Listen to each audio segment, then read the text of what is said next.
There is a photograph that exists somewhere in the record of that place, taken on an ordinary afternoon, showing a street with a bakery on the corner, and a tram line running down the middle of it, and a man crossing against the light with a paper bag under his arm. Nothing in that image suggests an ending. The light is flat and Midwestern and slightly overcast, the kind of light that makes a town look like every other town, and the man with the bag has maybe 4 days left, though nobody has told him, because nobody knows, because the people who could have known decided years earlier that knowing was expensive.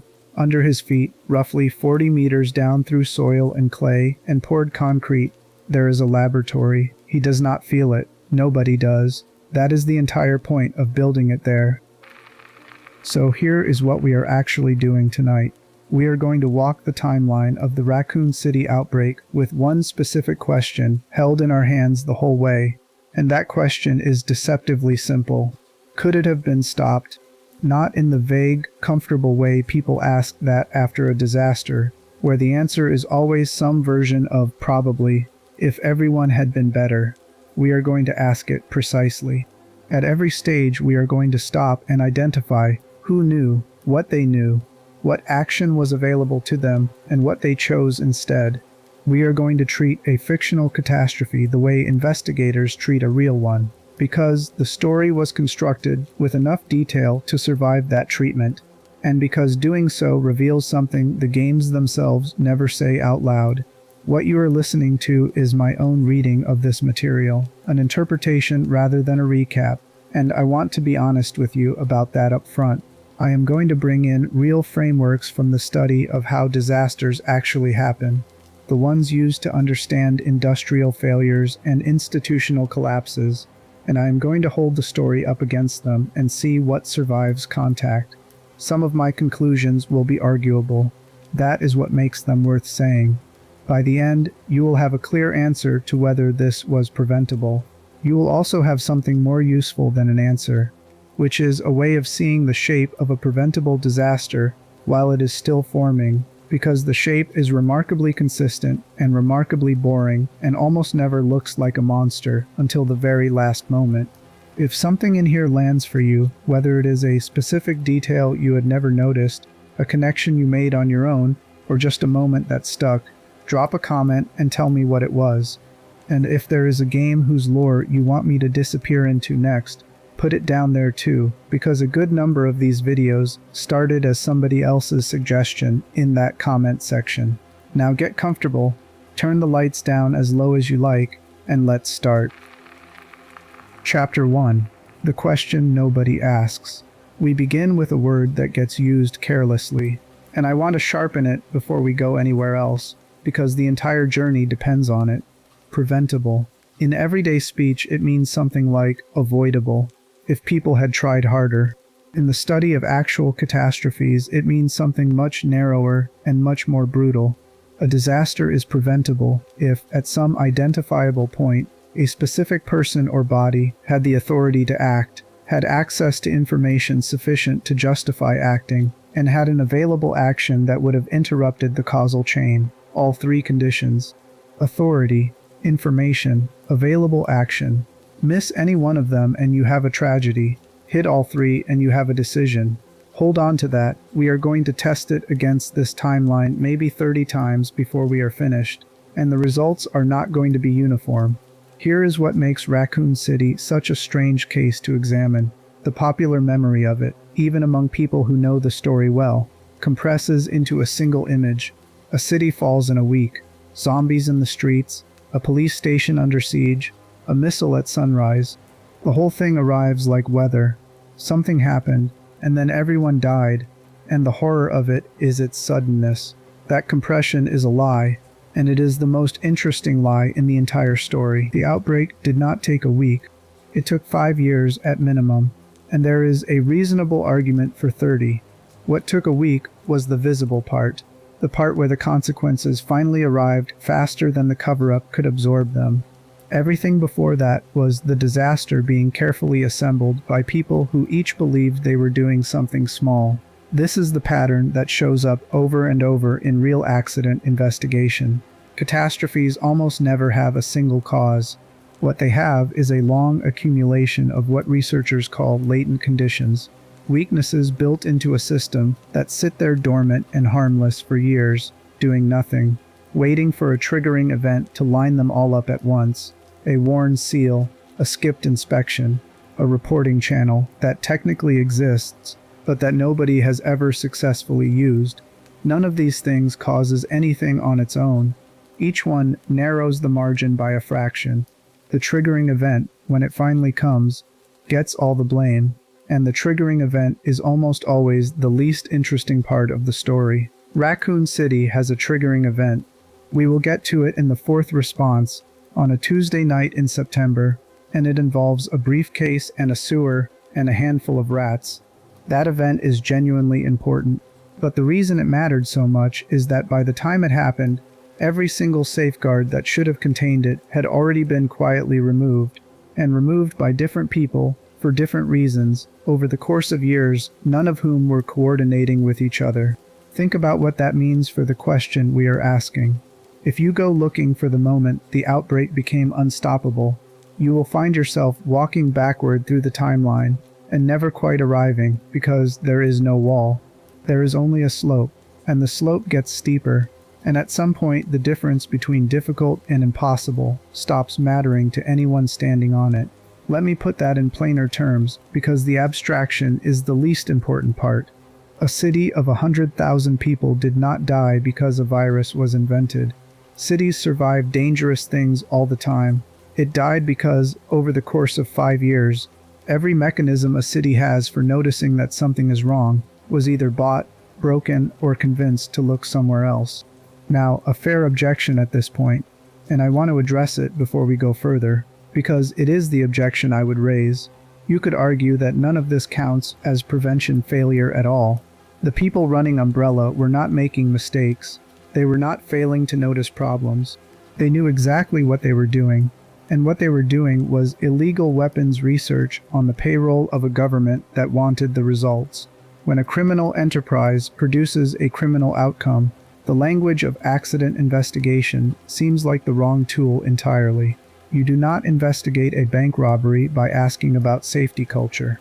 That objection is good, and it is also incomplete, and the gap in it is where this whole video lives, because deliberate wrongdoing at the center of a system does not explain the periphery. It does not explain the hospital administrators who filed reports and got no response. It does not explain the police officers who noticed things.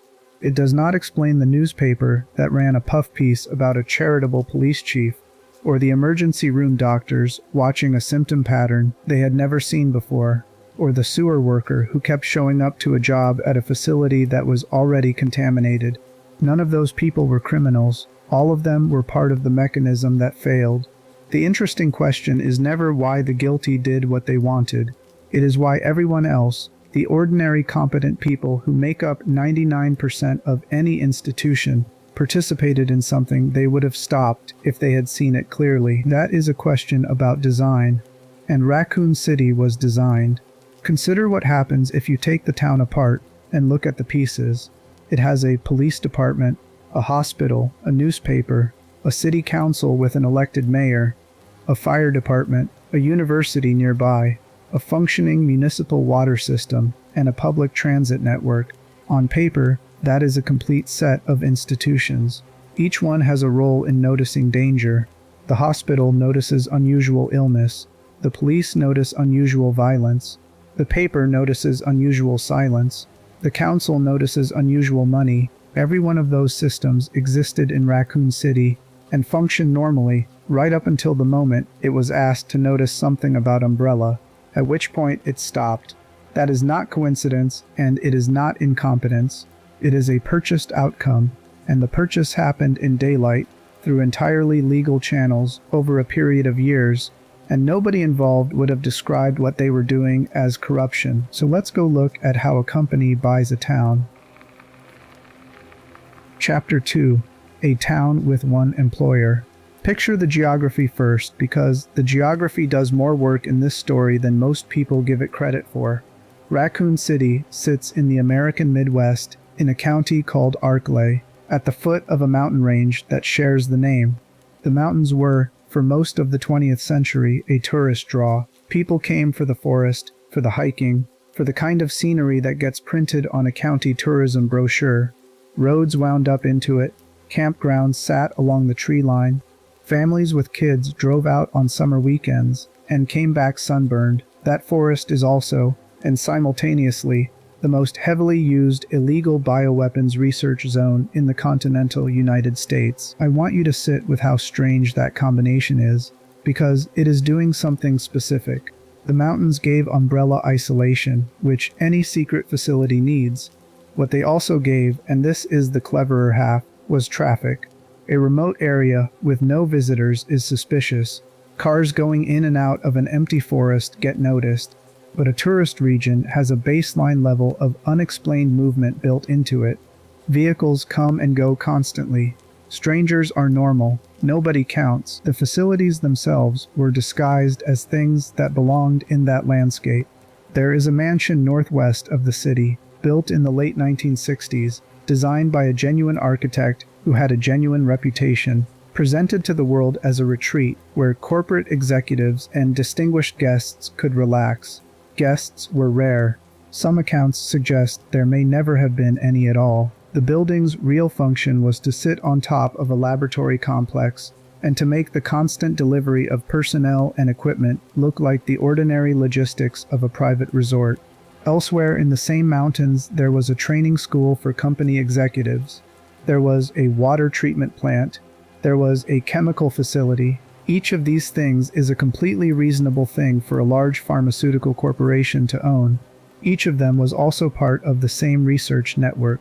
Now step back from the mountains and look at the city itself. The city is not a company town in the crude old sense, the kind where a single firm owns the housing and pays in scrip. It is something more modern and much harder to see. Umbrella invested heavily there through the early and middle part of the 1990s, and that investment shows up everywhere at once. Employment, municipal budgets, charitable foundations, advertising revenue for local media, contracts with local suppliers, research partnerships with the nearby university. None of those are crimes. Every single one of them is the sort of thing a chamber of commerce would celebrate in a press release. Together, they create a condition that researchers who study regulatory failure have a name for: capture. The idea is straightforward and unsettling. When an institution exists to oversee an industry, and that industry becomes the institution's main source of expertise, funding, career opportunities, and social contact, the oversight does not get corrupted by bribery. It gets corrupted by proximity. The regulator and the regulated start to share assumptions. They start to define problems the same way. The regulator stops asking questions that would be embarrassing to friends, and nobody has to be paid off for this to happen, because nobody experiences it as a decision. Raccoon City had regulatory capture in the ordinary way, through shared interest and shared benefit. It also had the crude version underneath, cash going into specific pockets, which we will get to shortly. The crude version is more dramatic. The ordinary version is more dangerous because it does not leave receipts. Look at the city's transit system for a moment, because it tells you something about the place that the official history does not. There is a tramway, constructed in the 1960s, running across the city and out to a mountain community. Underneath, there is a railway that opened in 1970, 8 stations, moving tens of thousands of commuters on a normal day. That is real infrastructure. That is a city that was growing and expected to keep growing. By 1998, the Underground Railway is virtually abandoned outside commuting hours. The recession of the early 90s hit it hard, funding dried up, and the tunnels themselves were allowed to decay to the point of dereliction. Structural repairs did not happen because the money did not exist. Hold those two facts against each other. A municipality too broke to maintain its own tunnels, sitting on top of a corporation, with the resources to build and staff multiple secret facilities in the surrounding mountains. That gap is not incidental. That gap is leverage. When a city cannot pay for its own bones, a private employer's contribution stops being generosity and becomes structural dependency. And structural dependency changes what questions people are willing to ask out loud in a council meeting. The governance structure is a mayor-council system, so residents vote separately for a legislature and for an executive mayor. On paper, that is more accountable than the alternatives, because you have two independently elected bodies that can check each other.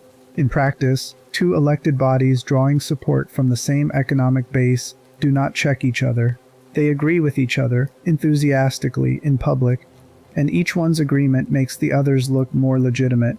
Now here is where I want to get more specific, because generalities about corporate influence are easy and cheap, and I promised you precision. The research that produced all of this was not a rogue operation. The primary sponsor of the work was the United States government, which had a substantial interest in what the company was producing, and which was therefore in direct violation of an international convention it had signed in 1972, prohibiting exactly this category of weapon. Think about that again in your head slowly, because the implications radiate outward through everything that follows. The oversight body of last resort, the entity that a citizen would ultimately appeal to when local institutions fail, was a customer. This changes the prevention calculus completely. Go back to the three conditions we established: authority, information, available action. For most of the potential intervention points in this story, the question is whether some official had enough information to act, but at the federal level, information was never the constraint. The relevant people had more information than anyone in Raccoon City did, from the very beginning continuously. What they lacked was any interest in acting, because acting would have terminated a program they were funding. So when we later watch the federal response to the outbreak and find it slow, confused, and ultimately catastrophic, we should resist the easy reading. That response looks like bureaucratic failure. Underneath, some of it is bureaucratic failure, and some of it is something else entirely, which is a set of people with two objectives: containment and concealment, discovering that those objectives conflict and choosing the second one. Let me bring this back down to ground level, because we have been up in the abstraction for a while, and I want you to feel the shape of it in something human. There is a man working at a sewage treatment plant next to the police station. We know very little about him beyond a first name and the fact that he had a friend on the force. He goes to work. The facility he works in has been contaminated. He is, at a certain point, infected, and his infection progresses unusually slowly. Slowly enough that he remains capable of conscious, non-violent thought well after the point where that should have been possible. Think about what that means from the inside. A man who can still think, working a municipal job, in a city where the disease he has does not officially exist. Nobody in the chain above him has any structure for receiving that information. There is no channel. The hospital would not know what to do with him. The police department is run by a man who is paid to make problems like him go away. The newspaper depends on advertising from the company that made the thing inside him. He is not a victim of a monster yet. He is a victim of an information architecture, and the architecture was built long before the virus reached him. That is what a captured city actually is. It is a place where a true thing can happen to you, and there is nowhere for it to go. And to understand how it got that way, we have to go back 5 years, to a hospital in the mountains that most people have never heard of, where the entire machine we have just described was tested for the first time and worked perfectly. Chapter 3. The first warning was a hospital. 1993.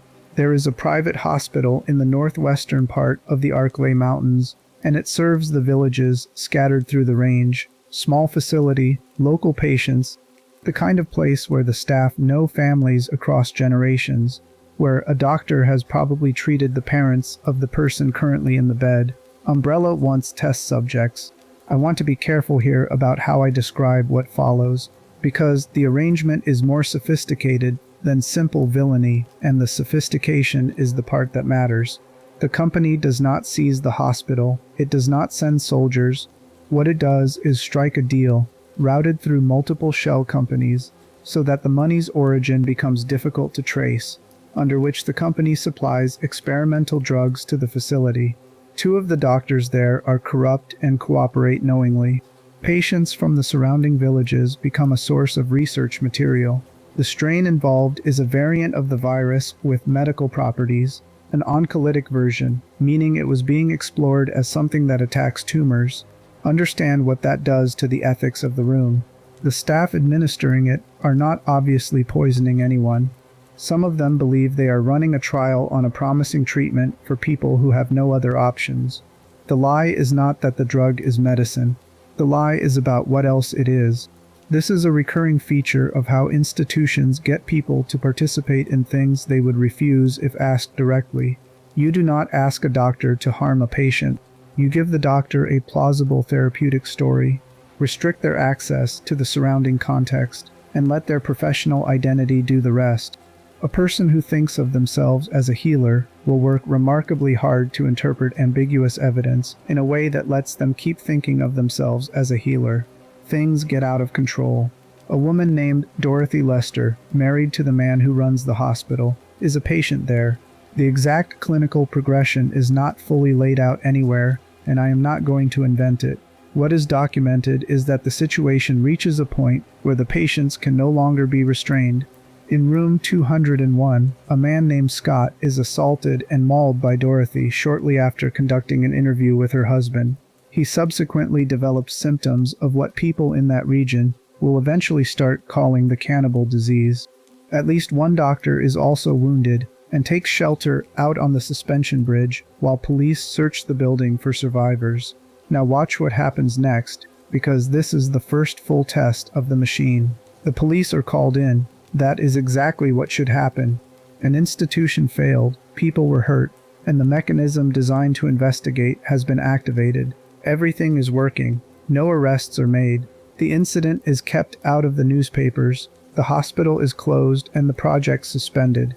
Dorothy is left behind in the intensive care unit, her husband treating her as though she were already dead, unattended. The building itself is abandoned in the forest, and over the following years the infrastructure around it, including a network of bridges, gives way through simple lack of maintenance. Contaminated plant life remains inside it, and will still be there 5 years later when it matters again. Here is the part I find genuinely chilling, and it has nothing to do with monsters. There was a reporter. A local journalist disappeared in connection with all of this, and it was that disappearance that brought the police to the mountains in the first place. So the sequence runs like this. A woman investigating something vanishes. Her vanishing triggers a police response. The police response is derailed. The derailment buys enough time for the physical evidence to be removed, and the newly installed chief of police, a man who had just come into the company's pocket that same year, handles it. That was one of his first assignments in his new arrangement. Not a bribe to look away from a parking violation, a bribe to break a homicide-adjacent investigation into a missing journalist, another survivor of that hospital, a woman who would later become a reporter herself, and who would matter enormously to this story much later, was subjected to a memory suppression treatment. She was considered a potential threat to the company, and rather than being killed, she had her recollection of the event chemically interfered with by a treatment the company had developed. I want to stop and stay with that for a second, because there is something in it worth naming precisely.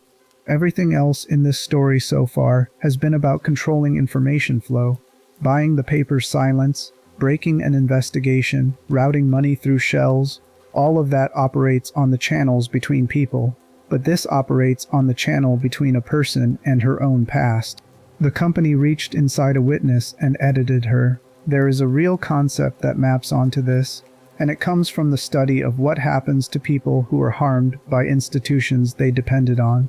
Researchers who work on this describe a particular kind of injury that occurs when the harm comes from a source you needed to trust, and one of its most striking features is that victims often show impaired memory for the event itself, not from a drug, from the mind's own management of an unbearable contradiction, because remembering clearly would require accepting that the institution keeping you alive is also the thing hurting you, and that acceptance can be more destabilizing than the original harm. What Umbrella did with that treatment was take a naturally occurring protective response and industrialize it. The mind sometimes hides things from itself to stay functional. The company decided to do that hiding on the mind's behalf, without asking, and at scale. So let's run the prevention test on 1993. Authority, information, available action, authority existed. A police department has jurisdiction over a homicide investigation and a mass casualty event at a medical facility.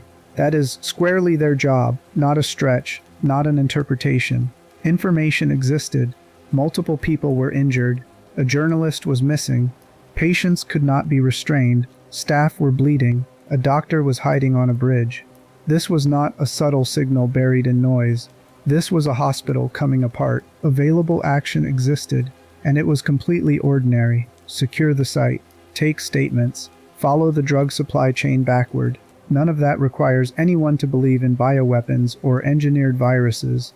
It requires only that someone follow a pharmaceutical trail from a facility where people got hurt, which is a thing that happens in the world constantly and has well-established procedures. All three conditions present. Preventable by the strictest definition available. So this is the first genuine answer to our question, and it arrives 5 years before the outbreak. In 1993, stopping all of this cost one honest police chief, nothing more exotic than that. One man in one office declining one envelope and filing one honest report. And the cost of prevention will never be that low again. That is worth sitting with for a moment, because it inverts how we usually think about disasters. Instinct says the moment of maximum danger is the moment closest to the catastrophe. The reverse is true. The moment of maximum leverage is the earliest one, when the problem is small and the intervention is cheap and almost nobody is paying attention. By the time a situation is frightening enough to command action, the cheap options have expired. Now, I want to be fair to the counter-argument, because I think there is one, and I think it is stronger than most people would assume. You could say that even an honest chief would have accomplished nothing, that the company had federal cover, that any investigation would have been quietly killed several levels above a municipal police department, that a principled man in that chair in 1993 would simply have been replaced by an unprincipled one in 1994, and the outcome would be identical with one additional ruined career. I do not think that is wrong. What I think is that it proves something worse than the thing it was arguing against. Because if that is true, then the honest answer to was it preventable in 1993 is that it was preventable only by someone with more authority than the person holding the relevant information, and that the person with the authority had already been compromised by an interest that superseded local law. Which means the system was not failing. The system was operating exactly as constructed. Prevention would have required something the design specifically excluded. Keep that reading in your back pocket. We are going to return to it at the very end, and when we do, it is going to have grown teeth. There is one more thing about the hospital, and it is small, and it is the kind of detail I love because it does so much work quietly. The hospital was abandoned. Nobody demolished it. Nobody decontaminated it. Contaminated plant life stayed inside the building, in the forest, for 5 years, while the bridges around it rotted from lack of maintenance. That is a live hazard, left in place, with no signage, no fence, no institutional memory, in a mountain range that people hiked through recreationally. And this is where a second real-world concept becomes useful, because it explains why abandoned hazards are so much more dangerous than active ones. When something is running, it has people. It has staff who know its quirks, a maintenance schedule, someone whose job it is to notice. When it stops, all of that evaporates instantly, but the hazard does not. The knowledge dies, and the danger persists, and the gap between them widens every year, and eventually you have a dangerous place that nobody alive understands. The mountains around Raccoon City accumulated those. The hospital in 1993. Whatever escaped and wandered onto the mansion grounds in 1995, dumping sites along the river that would generate formal complaints in early 1998 about pollution exceeding legal limits. Every one of those is a latent condition. Every one of them sat there doing nothing. Every one of them was a thing that would matter enormously later, in combination, in ways that no individual observer of any single one of them could have predicted. That last point deserves emphasis, because it is where the moral picture gets genuinely complicated. It is entirely possible for every person in a system to be reasonable about the specific thing in front of them, and for the system to be lethal. The person who filed the river pollution complaint was doing their job correctly. The person who decided the abandoned hospital was not a budget priority was making a defensible call about limited resources. Neither of them could see the other one. That is not a failure of character. That is a failure of sight, and sight is an organizational property, not a personal one. Which is why the most important question about Raccoon City is not who was evil there. Plenty of people were, and we will meet several of them, and some of what they did is genuinely difficult to sit with. The important question is how a city loses the ability to see itself. We have watched the first purchase in 1993, and we have watched it work. One incident buried, one investigation broken, one witness edited. What happens next is the part that people underestimate, and it is the part that decides everything. Because a single successful cover-up does not stay a single event. It becomes a precedent, and a capability, and eventually a habit. And the man who performed that first one is about to spend 5 years discovering exactly how much he can get away with, in an office with a window overlooking a city that trusts him. By the summer of 1998, he will have made choices that turn the police department itself into one of the deadliest structures in Raccoon City. But he is not the interesting part of what comes next. The interesting part is what happens to everyone around him, the ordinary officers who noticed, the ones who kept notes, the ones who tried, and what it costs a normal person to be right inside an institution that has already decided to be wrong. Chapter 4. 5 years of small silences. Between the hospital in 1993 and the mansion burning in July of 1998, there are 5 years that most retellings of this story skip entirely. And skipping them is a mistake because those 5 years are where an ordinary corrupt official becomes something closer to an active participant in a body count. Brian Irons enters this story as chief of police, a position that put him in close and constant contact with Umbrella USA, a company that was, on paper, simply the largest employer in the region. That closeness became something else by the early 1990s, when he was drawn into the company's orbit through a combination of ambition and personal weakness that made him an unusually easy target. He was greedy in a specific, almost pitiable way. Not greedy for power in some grand sense. Greedy for objects, paintings, statuary, the trappings of taste that a municipal salary could never buy him. By 1993, he was in Umbrella's pocket completely, and the arrangement was straightforward. Twice a month, on set days, he visited the company's secret facilities to meet with local site heads. If circumstances required it, he was expected to use the police department itself to prevent Umbrella's research from becoming publicly known. Sit with the structure of that for a moment, because it is doing something more dangerous than a simple bribe. This was not a man being paid to occasionally look the other way. This was a man with a standing appointment, a recurring calendar commitment, functioning as an ongoing extension of the company's security apparatus while wearing the uniform of a public servant. The corruption was not episodic. It was institutional. It had a schedule, and he was good at his other job, the visible one, the one the city actually saw. There is a report from a local magazine from the June issue in a given year, praising Chief Irons for his substantial financial contributions to the city's charities, support for abused women, funding for art preservation, backing for animal conservation efforts. He was, by every visible metric, exactly the kind of public official a small city hopes for. Generous, present, a face at the ribbon cuttings. He was also placed in charge of the local orphanage, and that placement served a specific and darker function within the arrangement he had with the company, providing cover for uses of the institution that had nothing to do with child welfare.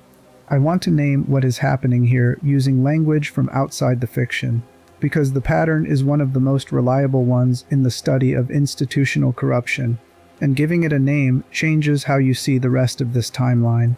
There is a concept in organizational research describing the gradual erosion of a safety or ethical standard.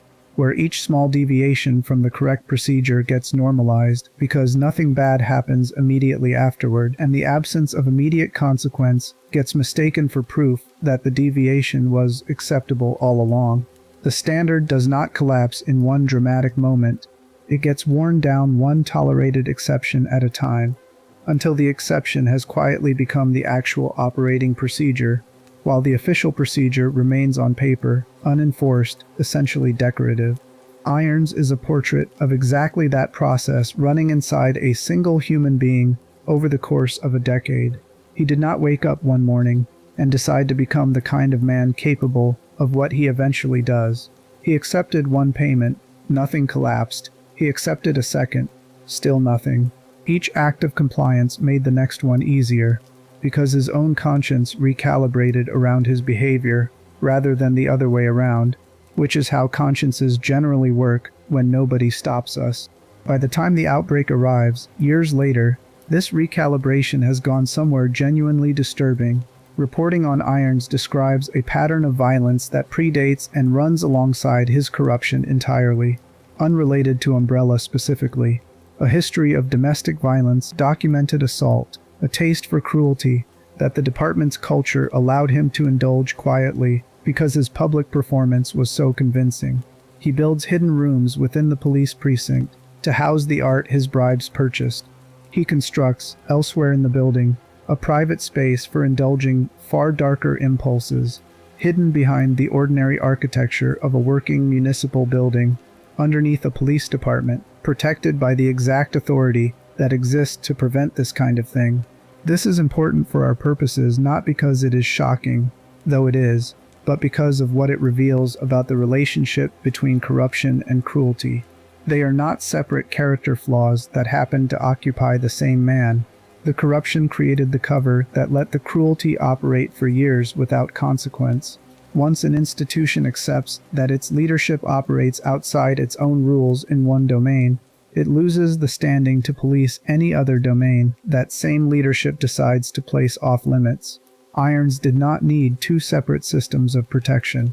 The first one, once purchased, covered everything. There is a woman, an officer's secretary, whose daily reports survive, documenting sewer repairmen working on an underground passageway beneath the precinct, and other small administrative traces of a scheme most of the department never fully understood.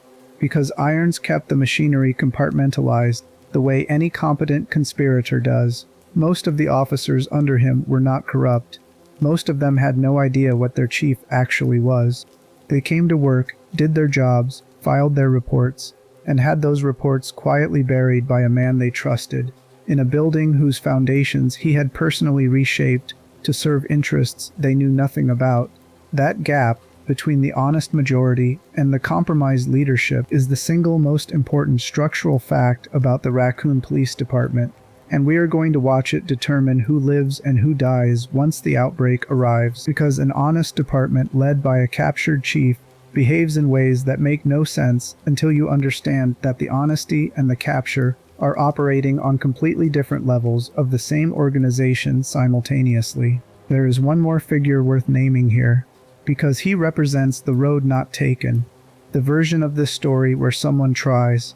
A journalist named Ben Bertolucci begins, independently, to piece together evidence of bribery links between the chief and Umbrella, working from a series of receipts he had somehow obtained. Around the same time, a contingent of officers within the department itself, led by a man named Marvin Branagh, begins quietly collecting evidence against their own chief. Neither effort succeeds before the outbreak. We do not have documentation of exactly why, whether they ran out of time, were discovered, or simply could not clear the burden of proof against a man this well protected. What we know is that both efforts existed, running in parallel, unaware of each other in most accounts, two separate threads of resistance inside the same small city, and both were still incomplete when the water supply failed, and the question of who was corrupt stopped mattering as much as who was still breathing. I think that detail matters more than almost anything else in this chapter, and here is why. It is tempting, once you have walked through 5 years of capture and cover-up, to conclude that resistance was impossible, that the system was airtight, that nobody could have done anything. Bertolucci and Marvin Branagh proved that reading wrong. People were trying. A reporter was building a case. Officers were gathering evidence. The mechanism for accountability had not been fully extinguished. It had simply been outraced. That is a different and more uncomfortable conclusion than nothing could be done. The honest conclusion is that something was being done, and it was moving too slowly, against an adversary that had a 5-year head start and the full weight of a captured institution behind it, and slow, honest work lost the race to fast, dishonest work, the way it usually does when the dishonest side gets to choose when the race ends. Keep Bertolucci and Branagh in mind. We will meet both of them again, much later, in a building under siege. And what happens to each of them says something about which kind of resistance a collapsing system tends to reward, and which kind it tends to erase without a trace. For now, hold this thought as we move into the mountains, because the machine we have just watched being built in the city is about to be tested against something the city's mechanisms were never actually designed to detect. Not a corrupt official, not a broken audit, a living thing, deliberately, patiently planning an act of revenge that will make every safeguard we have discussed completely irrelevant. Chapter 5. The mountains started talking. 10 years before any of this, in 1998, a scientist named James Marcus was murdered. He had been the general manager of a training facility in these same mountains, the man who first directed research there going back to the late 1960s. He was also, by the account that survives, a man whose loyalty to Umbrella's founder had curdled into something closer to rivalry. He believed his research entitled him to real power within the company. He was working with outside funding the company did not know about, and when the company's founder deduced what he was doing, he sent a security team, and 2 of Marcus's own trusted protégés accompanied that team and helped eliminate him and collect his research afterward. Those 2 protégés were named Albert Wesker and William Birkin. You will hear both names constantly from this point forward, and I want you to remember every time you hear them that both men's careers were built, quite literally, on the body of the person who trained them. Marcus's corpse was disposed of in a waterway beneath the facility, along with an experimental specimen he had been developing, a leech infected with the same virus his facility had been researching. Something happened in that disposal that nobody planned for and nobody could have predicted. The specimen and the body did not simply decompose together. Over the following decade, in the dark, in the water, an assimilation occurred. The leech's biology and Marcus's remains fused, slowly, taking on a new physical form, absorbing something of the man's memory and intention along with his flesh. I am not going to pretend to fully explain the biology of that, because the sources themselves treat it as something closer to myth than to mechanism, and inventing a scientific explanation the story does not provide would be exactly the kind of fabrication I promised you I would not do. What I can tell you plainly is what the record establishes. Something that had been Marcus, or believed itself to be Marcus, emerged from that river a decade later, and it wanted revenge. There is something worth pausing on here, because it sits outside the institutional analysis we have been doing and touches something older. A grievance, buried and denied and left to compost in the dark for 10 full years, does not disappear, it waits. And when it finally surfaces, it tends to come back reshaped by everything that happened to it during the waiting, larger and stranger than the original wound, aimed not just at the people who caused it, but at the whole structure that allowed the harm to be filed away and forgotten. The Marcus that returns in 1998 is not seeking a conversation. This entity manipulates its way into causing what looks from the outside like an ordinary containment accident at the laboratory beneath the mansion, infecting the entire staff with a modified strain of the virus, while the facility's other creations escape into the surrounding forest. It also strikes a passenger train, the Ecliptic Express, carrying company personnel through these same mountains, infecting everyone aboard and releasing an experimental creature that had been developed for another purpose entirely.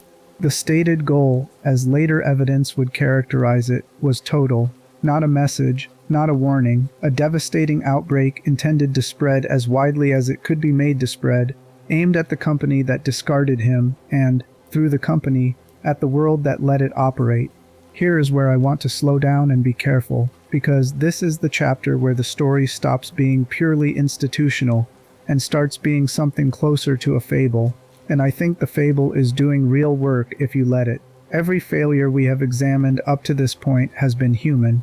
Bribery, capture, silence, cruelty dressed as generosity, all comprehensible, all traceable to ordinary human motives operating at slightly larger scale than usual. Marcus is different. Marcus is what happens when the system's own violence gets turned back against it by something the system itself created and then discarded as waste. There is a real-world pattern that maps onto this with uncomfortable precision, and it comes from a corner of biology that has nothing to do with viruses. Certain wasps lay their eggs inside a living host, a caterpillar or a spider, and the larva develops inside that host, consuming it slowly from within, sometimes even manipulating its behavior before finally emerging. The host does not simply die. It is used patiently as a vessel for something that will eventually break out of it and continue the cycle elsewhere. Marcus's revenge follows that shape almost exactly. Umbrella used him, extracted what it needed from his research, discarded his body as waste in a river, and unknowingly deposited something else into that same waste stream, something that would gestate for a decade inside the discarded remains and then emerge to consume the very system that had produced it.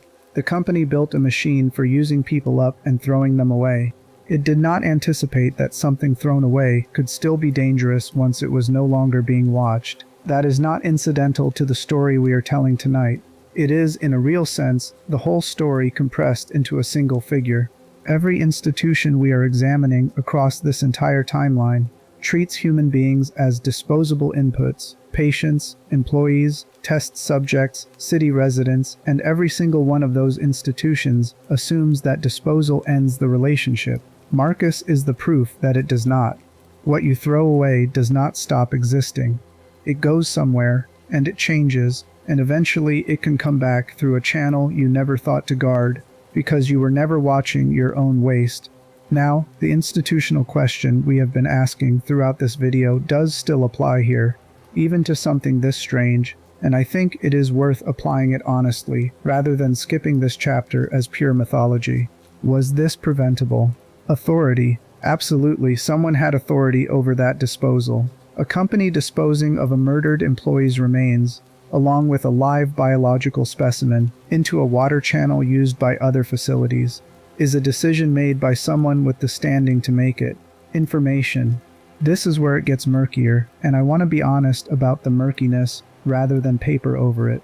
Nothing in the available records suggests anyone at the company understood in 1988 that the specimen and the remains would eventually fuse into something capable of independent thought and directed revenge a decade later.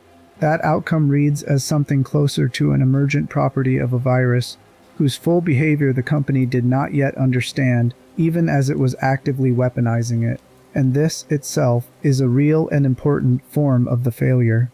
A company racing to militarize something it could not fully predict or control, treating catastrophic uncertainty as an acceptable operating cost, is a specific and well-documented category of institutional recklessness. You do not need to foresee the exact mechanism of a disaster to be responsible for creating the conditions that made an unforeseeable disaster possible. Reckless indifference to what you do not understand is its own form of guilt, even without specific foreknowledge. Available action. Simplest of all three, and this is where the sloppiness becomes damning regardless of the murkier questions above. Do not dispose of hazardous biological material, active research specimens included, into water systems connected to other operating facilities. That is not an advanced insight requiring prophecy. That is the most basic standard of hazardous waste handling that existed even in 1988, and the company violated it because covering up a murder mattered more in that specific moment than following a protocol that existed precisely to prevent situations like the one it eventually created. So the honest verdict on Marcus is layered, and I think the layering matters more than a single clean answer would. The specific outcome, A sentient, vengeful bioweapon wearing a dead man's memories was very likely not foreseeable in any meaningful sense, but the category of outcome, catastrophic consequences arising from careless disposal of dangerous material, was entirely foreseeable, was in fact the exact thing hazardous waste protocols exist to prevent. And the company violated that standard anyway because secrecy about a killing was, in that moment, worth more to them than safety. You do not need to predict the monster. You only need to follow the protocol that exists specifically because you cannot predict the monster. Umbrella had every reason to know this. It ignored it anyway, for the same reason it ignored everything else across this entire timeline. Because the immediate problem in front of them, in this case a body that needed to disappear quickly, always outweighed the diffuse future risk that a careful person might have flagged, and a careless one simply did not bother to consider. That single pattern, immediate convenience overriding diffuse future risk, is going to recur so many times across the rest of this story that I want you to start watching for it deliberately. It is the closest thing this entire disaster has to a single beating heart. By the time Marcus finishes his campaign, the Arklay laboratory has fallen into chaos, dozens dead, the surrounding forest contaminated, and special tactics and rescue service teams from the city, STARS for short, have been dispatched to investigate what looks, from the police department's side, like nothing more exotic than a wave of bizarre cannibalistic murders in the hiking region above the city. 2 teams go in, Bravo Team first, on the 23rd of July, sent to investigate the pattern of maulings and disappearances that had been building for weeks. Their helicopter suffers a mechanical failure and crashes. Alpha Team follows the next day to search for them, and among Alpha Team's members is a captain named Albert Wesker, one of the 2 men who had helped kill Marcus a decade earlier, now walking directly back into the vengeance of the man he betrayed, without any idea that the connection existed. That is, I think, one of the more quietly devastating pieces of irony this story ever produces, and it is worth stating plainly rather than rushing past it. The person most responsible for creating the conditions of Marcus's revenge is sent by his own employer to clean up the consequences of that revenge, with no awareness that he is walking back into a grievance with his own name on it. Everything that follows over the next 2 days, the mansion, its secrets, the deaths of most of both teams, the discovery of the full scope of what had been happening in these mountains, is the material of the earlier chapter in this franchise's history. And I am not going to walk you through all of it in detail here, because our focus tonight is narrower and more specific. What matters for our purposes is what happens after. 5 survivors escaped that mansion in the early hours of the 25th of July. And what the city, and the company, and the government do with what those 5 survivors know is the next test of everything we have been building toward. It is a test the city fails completely, and it fails in a way that is, if anything, more damning than anything that came before it. Because by this point, there is no ambiguity left to hide behind. The evidence walked out of those mountains alive. Chapter 6. The night evidence burned. 5 people come down from that mansion. Chris Redfield, Jill Valentine, Barry Burton, Rebecca Chambers, Brad Vickers, the pilot who had abandoned them and returned, along with Wesker. Technically, though Wesker's survival is presented publicly and understood privately by the survivors in very different terms. They have direct testimony, they have seen the underground laboratory, they know the mansion was a facade for illegal weapons research being conducted on behalf of the company itself. They know their own captain was working for the company the entire time, orchestrating their exposure to the exact hazards they nearly died investigating. This is, by any reasonable measure, the strongest evidentiary position anyone in this entire story ever occupies. Living, credible, trained witnesses, direct sensory experience of the facility, first-hand knowledge of institutional betrayal at the command level, and it accomplishes almost nothing. The mansion and its underground laboratory burn in the escape, along with, as far as anyone can determine, nearly all of the physical evidence that might have corroborated what the survivors say happened. What remains is 4 traumatized survivors, and a description of events so far outside ordinary experience that no outside observer has any framework for believing it. They are, as one account puts it with brutal simplicity, four traumatized survivors making extraordinary claims against a powerful corporation with political connections, legal resources, and all the institutional credibility that comes from being recognized as a legitimate pharmaceutical company.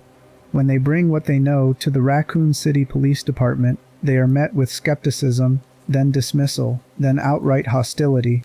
The chief of police receiving their report is, of course, the same man who has spent 5 years building an increasingly elaborate architecture of cover for exactly this company. Their investigation is stalled through stonewalling and the quiet burying of paperwork. Their movements are restricted by ongoing corporate surveillance. There is no support waiting for them at the federal level either, and by now you understand precisely why, because the federal government is not a neutral party standing above this conflict. It is a customer. STARS is disbanded. The surviving members are effectively discredited, treated as unreliable witnesses, suffering from trauma-induced delusion, and the official account that eventually settles over the incident describes nothing more than an unfortunate encounter with wild animals in the mountains, the kind of story a small city tells itself so it can stop asking questions. Chris Redfield refuses to accept it. He leaves the city to continue investigating independently, eventually making his way to Europe, eventually connecting with other survivors of the broader conspiracy, and laying the groundwork for what will, years later, become a private international body dedicated to fighting exactly this kind of bioweapon proliferation. But that organization does not exist yet. Right now, in the late summer of 1998, he is simply an angry former officer with no institutional backing, trying to prove something that nobody with power wants to hear. Jill Valentine stays behind, at first still believing she might force some kind of accountability from inside the system rather than from outside it. She will spend the following weeks documenting, gathering, trying every legitimate channel available to her. I want to pause here on something the record itself notes, almost in passing, because I think it captures the emotional core of this entire 5-year arc better than any of the institutional analysis can. During this period, watching Chris Redfield's behavior shift under the pressure of everything he now knows and cannot prove, Valentine observes him becoming unusually confrontational, out of character, eventually getting into a fight with a fellow officer and being suspended for it. That detail is small, and it is human, and it says more than almost anything grander could. This is what happens to a person who is right and cannot be believed, and watches the machinery meant to protect the public actively protect the thing that nearly killed him instead. The anger does not stay contained to its proper object. It leaks. It finds smaller, safer targets, because the actual target is untouchable. And a person under that kind of pressure eventually breaks somewhere, even if the break looks disproportionate to whoever is standing nearby when it happens. There is a real concept from the study of institutional harm that describes exactly this phenomenon, the derailment that follows a betrayal by a system you depended on for protection. When the institution that should shield you instead participates in what hurt you, the injury runs deeper than the original event, because it corrupts your ability to trust the mechanisms meant to make you safe going forward. People carrying that kind of injury often do not present as victims in ways that invite sympathy. They present as difficult, volatile, hard to work with, and that presentation, ironically, becomes one more reason for the institution to distance itself from them, which only confirms in the person's own mind that nobody is actually coming to help. Watch how efficiently the machine here converts a legitimate whistleblower into a discredited malcontent. It does not need to disprove what Chris Redfield saw. It only needs to make him behave in ways that let everyone stop taking him seriously, and trauma will usually do that work for free, without the machine having to lift a finger. By late August, the survivors have scattered under exactly the pressure this system was designed to produce. Redfield goes to Europe. Barry Burton relocates his family to Canada, having decided, reasonably, that his daughter's safety matters more than continuing a fight he cannot win from inside a captured city. Rebecca Chambers transfers to another department entirely. her continued employment made explicitly contingent on never mentioning the mansion again. Only Valentine remains, and even she eventually stages her own departure, making a public show of leaving the city for good while secretly returning undercover to keep working, alone now, on an investigation that 4 people together had already failed to force into daylight. Let's run the prevention test one final time for this chapter, because I think the answer here is the starkest one in the entire timeline so far. Authority. There is more of it in this room than at any other point in the story. 4 credible former law enforcement officers, direct witnesses, presenting testimony to the very department meant to receive it. Information, complete. Not fragments, not rumors filtered through second-hand hearsay. First-hand, detailed, internally consistent testimony from trained observers who had nearly died acquiring it. Available action. This is where it finally, completely collapses, and it collapses for a reason that has nothing to do with anyone's competence and everything to do with who was sitting in the chair that mattered. There was no available action because the man with the authority to receive this testimony and act on it was the same man who had spent 5 years being paid on a fixed schedule to make sure that exactly this kind of testimony never produced consequences for the company that employed him. This is the moment, more than any other so far, where I think the phrase institutional failure stops being adequate, and something closer to institutional capture completed becomes the honest description. A failure implies a system trying to work and falling short. What happened in that police department in August of 1998 was a system working exactly as it had been quietly redesigned to work years earlier for exactly this contingency. That explains why the machine held even against direct, credible, first-hand witness testimony from decorated officers. It does not explain why people like us keep being drawn to stories about it, why we return to institutions we know will fail us, why the same shape of betrayal keeps landing with force no matter how many times we have already seen its outline coming. That answer is a great deal more uncomfortable than anything about corporate bribery, and it is going to matter enormously by the time we reach the end of this journey, because it is not really a question about Raccoon City at all. For now, the survivors scatter. The city closes back over the wound like water closing over a dropped stone, and the man responsible for containing every warning that came out of that mansion goes back to his office and his art collection and his hidden rooms, apparently vindicated. He has roughly 2 months left before the thing he has spent 5 years protecting finally arrives at a scale even he cannot bury. And in a laboratory beneath the city, a man named William Birkin, who has spent this entire summer watching his mentor's death, his colleagues' betrayal, and his own company's ruthlessness unfold in real time around him, is about to make a decision of his own. One that has nothing to do with cover-ups or bribery or institutional capture, and everything to do with a much older and much more dangerous motive. He wants to keep what he made. Chapter 7. The City That Forgot. By the end of August, something had happened to Raccoon City that deserves its own scrutiny, separate from anything Chief Irons did or Umbrella paid for, because it did not require corruption to occur.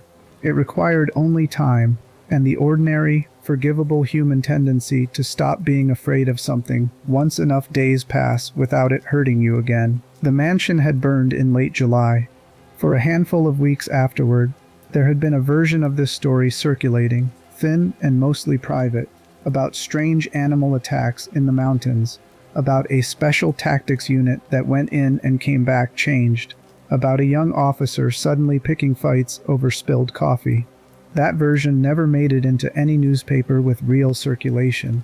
It lived in bars, in break rooms, in the specific quiet way small cities pass around the things they are not supposed to say out loud. And then, through August, it faded. Not because it was disproven, because nothing else happened to keep it alive. This is worth understanding as its own mechanism, distinct from bribery and distinct from cover-up, because it did not require anyone to actively suppress anything. Human attention runs on confirmation. A frightening story that produces no further frightening events starts to feel, with each passing week, less like a suppressed truth and more like an exaggeration, a rumor that got away from itself. The absence of a second incident functions, psychologically, almost identically to evidence that the first incident was overstated, even though logically the two things have nothing to do with each other. A dormant threat and a non-existent one produce exactly the same silence, and the human mind is not naturally equipped to tell them apart without deliberate effort. Researchers who study public response to warnings describe a version of this that shows up again and again around real hazards, from flood zones to industrial sites to public health alerts. The first credible warning about a genuine danger often produces a spike of attention and caution. If nothing visibly bad follows quickly, that caution begins to erode, and it erodes faster than the underlying risk actually declines, because the erosion is driven by the psychology of the audience rather than by the physics of the hazard. People do not recalibrate to the true probability of disaster. They recalibrate to how recently they were frightened. Raccoon City in August of 1998 recalibrated exactly on schedule. The football season began. The tram line ran its ordinary routes.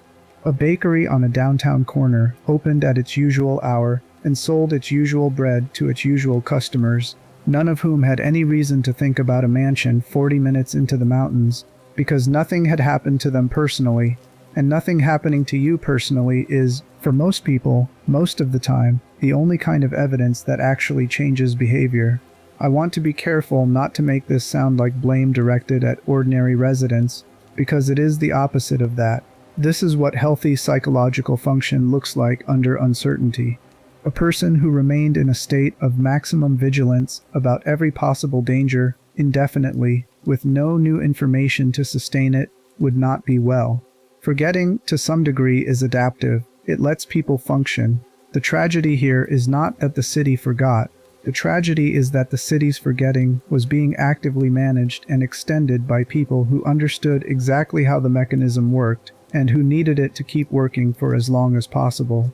Because underneath that surface calm, in a laboratory none of those bakery customers would ever see, the actual hazard had not paused for a single day. Chapter 8. The Plant That Could Not Cope. There is a facility with a designation that sounds almost bureaucratically dull next to everything else in this story. Incineration Disposal Plant P12A. Built for one purpose, and one purpose only, to process biohazardous waste generated by the underground laboratory beneath the city, burning it thoroughly enough that nothing dangerous survived the process. Understand what that facility represents within everything we have discussed so far. It is, in a sense, the honest half of the whole operation. Every dangerous experiment eventually produces waste, and waste that carries something as unstable as this virus cannot simply be thrown out with the ordinary trash. Somebody at Umbrella understood that, at some point, and built a facility specifically to handle it correctly. The problem was never that the facility did not exist. The problem was volume. As Birkin's research accelerated through the middle of 1998, driven by his own escalating conflict with the company's leadership and his private negotiations with outside buyers, the underground laboratory began generating failed test subjects and contaminated material faster than a single incineration facility, sized for an earlier and more modest research pace, had ever been built to handle. The material piled up. The chemicals used in processing became diluted simply because there was too much to burn thoroughly and too little time to do it properly, and diluted processing chemicals gave the virus inside that waste stream room to mutate rather than being reliably destroyed. I want to slow down on this specific failure because it is the most purely technical one in the entire story, and it deserves to be treated with the same seriousness as an engineering failure in the real world, because that is exactly what it is. There is a concept from the study of complex industrial systems describing what happens when parts of an operation are tightly coupled, meaning that a delay or overload in one component cannot be absorbed elsewhere in the system because everything downstream depends immediately on everything upstream functioning at capacity. A loosely coupled system has slack built into it. If one part slows down, other parts can wait, or compensate, or reroute around the problem. A tightly coupled system has no such slack. A bottleneck in one place becomes almost instantly a failure everywhere. An incineration plant sized for a research pace that no longer exists is a tightly coupled bottleneck by definition. The laboratory upstream did not slow its output to match the plant's capacity because nothing in the company's incentive structure rewarded slowing down. Research timelines, competitive pressure between Birkin and the company's leadership, the accelerating race toward whatever outcome each side of that conflict wanted first. All of it pushed in exactly one direction, which was more output, faster, regardless of whether the systems built to safely dispose of that output could actually keep pace. This is, I think, one of the clearest single images available anywhere in this story for a pattern that shows up constantly in real industrial disasters. The safety infrastructure is rarely absent entirely. It is usually present, built in good faith by people who genuinely intended it to work. What kills people is a mismatch between the safety infrastructure's design capacity and the operational tempo actually running through it. A mismatch that develops gradually, that nobody explicitly authorizes, and that becomes visible only in hindsight once something downstream has already gone wrong. Nobody stood in a meeting and said, "Let us overwhelm the incinerator so the virus can mutate and escape." What happened instead, almost certainly, is 1,000 smaller decisions, each one individually defensible, each one made under pressure by someone trying to meet a deadline or satisfy a superior, that collectively produced exactly that outcome without anyone intending it or, in all likelihood, even fully perceiving it while it was happening. The ground near the plant became contaminated as a direct result. Creatures emerged from that contaminated soil that had no relationship to anything Birkin was intentionally designing. Mutations arising simply from prolonged exposure to diluted, improperly processed viral waste sitting in the earth.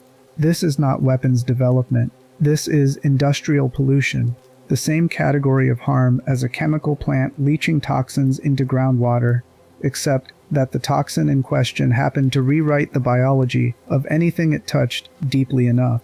Elsewhere, closer to the police station itself, the pattern repeats at smaller scale and closer range. A facility near the department building becomes contaminated by the middle of June, and by August there are already scattered reports, unconfirmed, half-believed, of something monstrous appearing within the city limits itself. Not the mountains, not the isolated forest where a strange death could be attributed to wildlife. The city. I want to name the significance of that geography shift plainly, because it is easy to let it pass as just another detail in a long chronology. Everything before this point had happened somewhere the city could psychologically distance itself from. The mountains, the forest, a remote hospital most residents had never visited. Distance made denial easy, because a resident going about an ordinary day downtown had no direct sensory contact with any of it. Contamination inside the city itself collapses that distance. It means the buffer zone the town had been unconsciously relying on, the sense that whatever was wrong somewhere else, was never real to begin with. It had simply been a matter of time before the geography caught up with the biology, and by August, it had. Nobody with the authority to shut the plant down or scale back the laboratory's output chose to do either. The reasons for that, at this specific stage, are not fully documented in a way that lets me assign a single clean motive, and I would rather tell you that plainly than invent one. What the record does support is a company in the middle of an internal power struggle, a lead researcher racing to finish work he intended to sell out from under his own employer, and a corporate leadership more focused on stopping that defection than on the physical infrastructure straining under both sides' competing urgency. Which brings us to the man at the center of that struggle, and to the question of what actually drove him, because up to this point in the story, Birkin has mostly appeared as a name attached to a virus. He deserves to appear, for a moment, as a person, because understanding what he wanted is the only way to understand why he made the specific choice that finally tips this entire 5-year accumulation of latent conditions into irreversible collapse. Chapter 9. The Doctor Who Bargained. William Birkin was, by every account available, extraordinarily gifted from an early age, employed by the company as a teenager, mentored inside the same facility where James Marcus once ruled, standing alongside Albert Wesker as one of the most promising students that mentor ever produced. He grew into one of the most significant scientific minds the company had, the lead researcher behind the very virus responsible for everything we have walked through so far, and eventually the discoverer of something even more powerful, a second-generation strain the company would come to call the G virus. By 1998, two things had happened to him simultaneously, and I think both matter for understanding what he does next. The first is professional. He wanted a promotion into the company's executive leadership, a recognition that would have matched his scientific stature with actual institutional power, and it did not come. Whatever the specific internal politics behind that failure, the effect on him is described consistently across the available material as a rupture in loyalty. A man who had given the company his most important work, going back to his teenage years, watched it decline to give him the standing he believed that work had earned. The second is relational, and it involves the same summer we have already spent 2 chapters examining. Birkin watched his mentor's legacy resurface as an act of apocalyptic vengeance. He watched the mansion burn. He watched the company's response to that catastrophe prioritize concealment over any kind of reckoning with what had actually gone wrong. And he was, throughout all of it, continuing to develop something even more dangerous than what had just nearly destroyed an entire research complex. Inside a company he was rapidly losing faith in. I do not think it requires much imagination to see how those two threads combine into something combustible. A brilliant, increasingly isolated scientist, denied the power he believed he had earned, watching his employer treat catastrophic institutional failure as a public relations problem rather than a warning. In possession of the single most valuable and dangerous piece of research the company had ever produced, he began negotiating with the United States military directly, outside his own company's knowledge, to sell them the G virus. In exchange, he sought protection for himself and his family, essentially trading his life's most significant work for an exit from an institution he no longer trusted and no longer felt loyalty toward. I want to be honest about how I read this, because it is genuinely more complicated than simple villainy, and I think treating it as simple villainy would flatten something worth sitting with. Birkin is not, in this specific act, doing anything categorically different from what we watched Chief Irons do throughout the earlier parts of this story. Both men took something that belonged, in some sense, to the public trust, and traded it privately for personal security. The difference is scale and consequence, not motive. Irons traded silence for paintings. Birkin traded the most dangerous virus on the planet for asylum. But there is something underneath Birkin's decision that Irons never had, and I think it is worth naming, because it is the closest thing to sympathetic material anywhere in this entire chain of institutional betrayal. Birkin, unlike Irons, had genuinely been wronged by the institution he was betraying. Irons was simply corrupt from the start, a man who accepted the company's money because he wanted the things money buys. Birkin had given the company decades of extraordinary work and watched it deny him the recognition he had earned, then watched it prioritize its own image over honest reckoning with a catastrophe that had nearly killed people he respected. That does not make what he did right. It does help explain how a man capable of this level of scientific brilliance could also be capable of a decision this reckless, because the decision was never purely rational. It was, underneath the language of negotiation and asylum, an act of retaliation dressed up as a business transaction. He was not simply trying to secure his family's future, he was trying to hurt the company that had failed to value him by taking its most valuable secret and handing it to someone else. There is a concept from the study of workplace and institutional harm that captures this specific psychological terrain with real precision. When a person experiences a serious violation of trust from an authority or institution they were loyal to, particularly one where the harm feels like a betrayal of an implicit obligation rather than simple bad luck, the resulting injury often produces exactly this pattern: not withdrawal, retaliation, sometimes wildly disproportionate to the original slight, sometimes aimed indiscriminately at the institution as a whole, rather than at whoever specifically wronged the person. The original wound and the eventual response do not need to be proportionate for the connection between them to be real. I am not asking you to feel sympathy for William Birkin.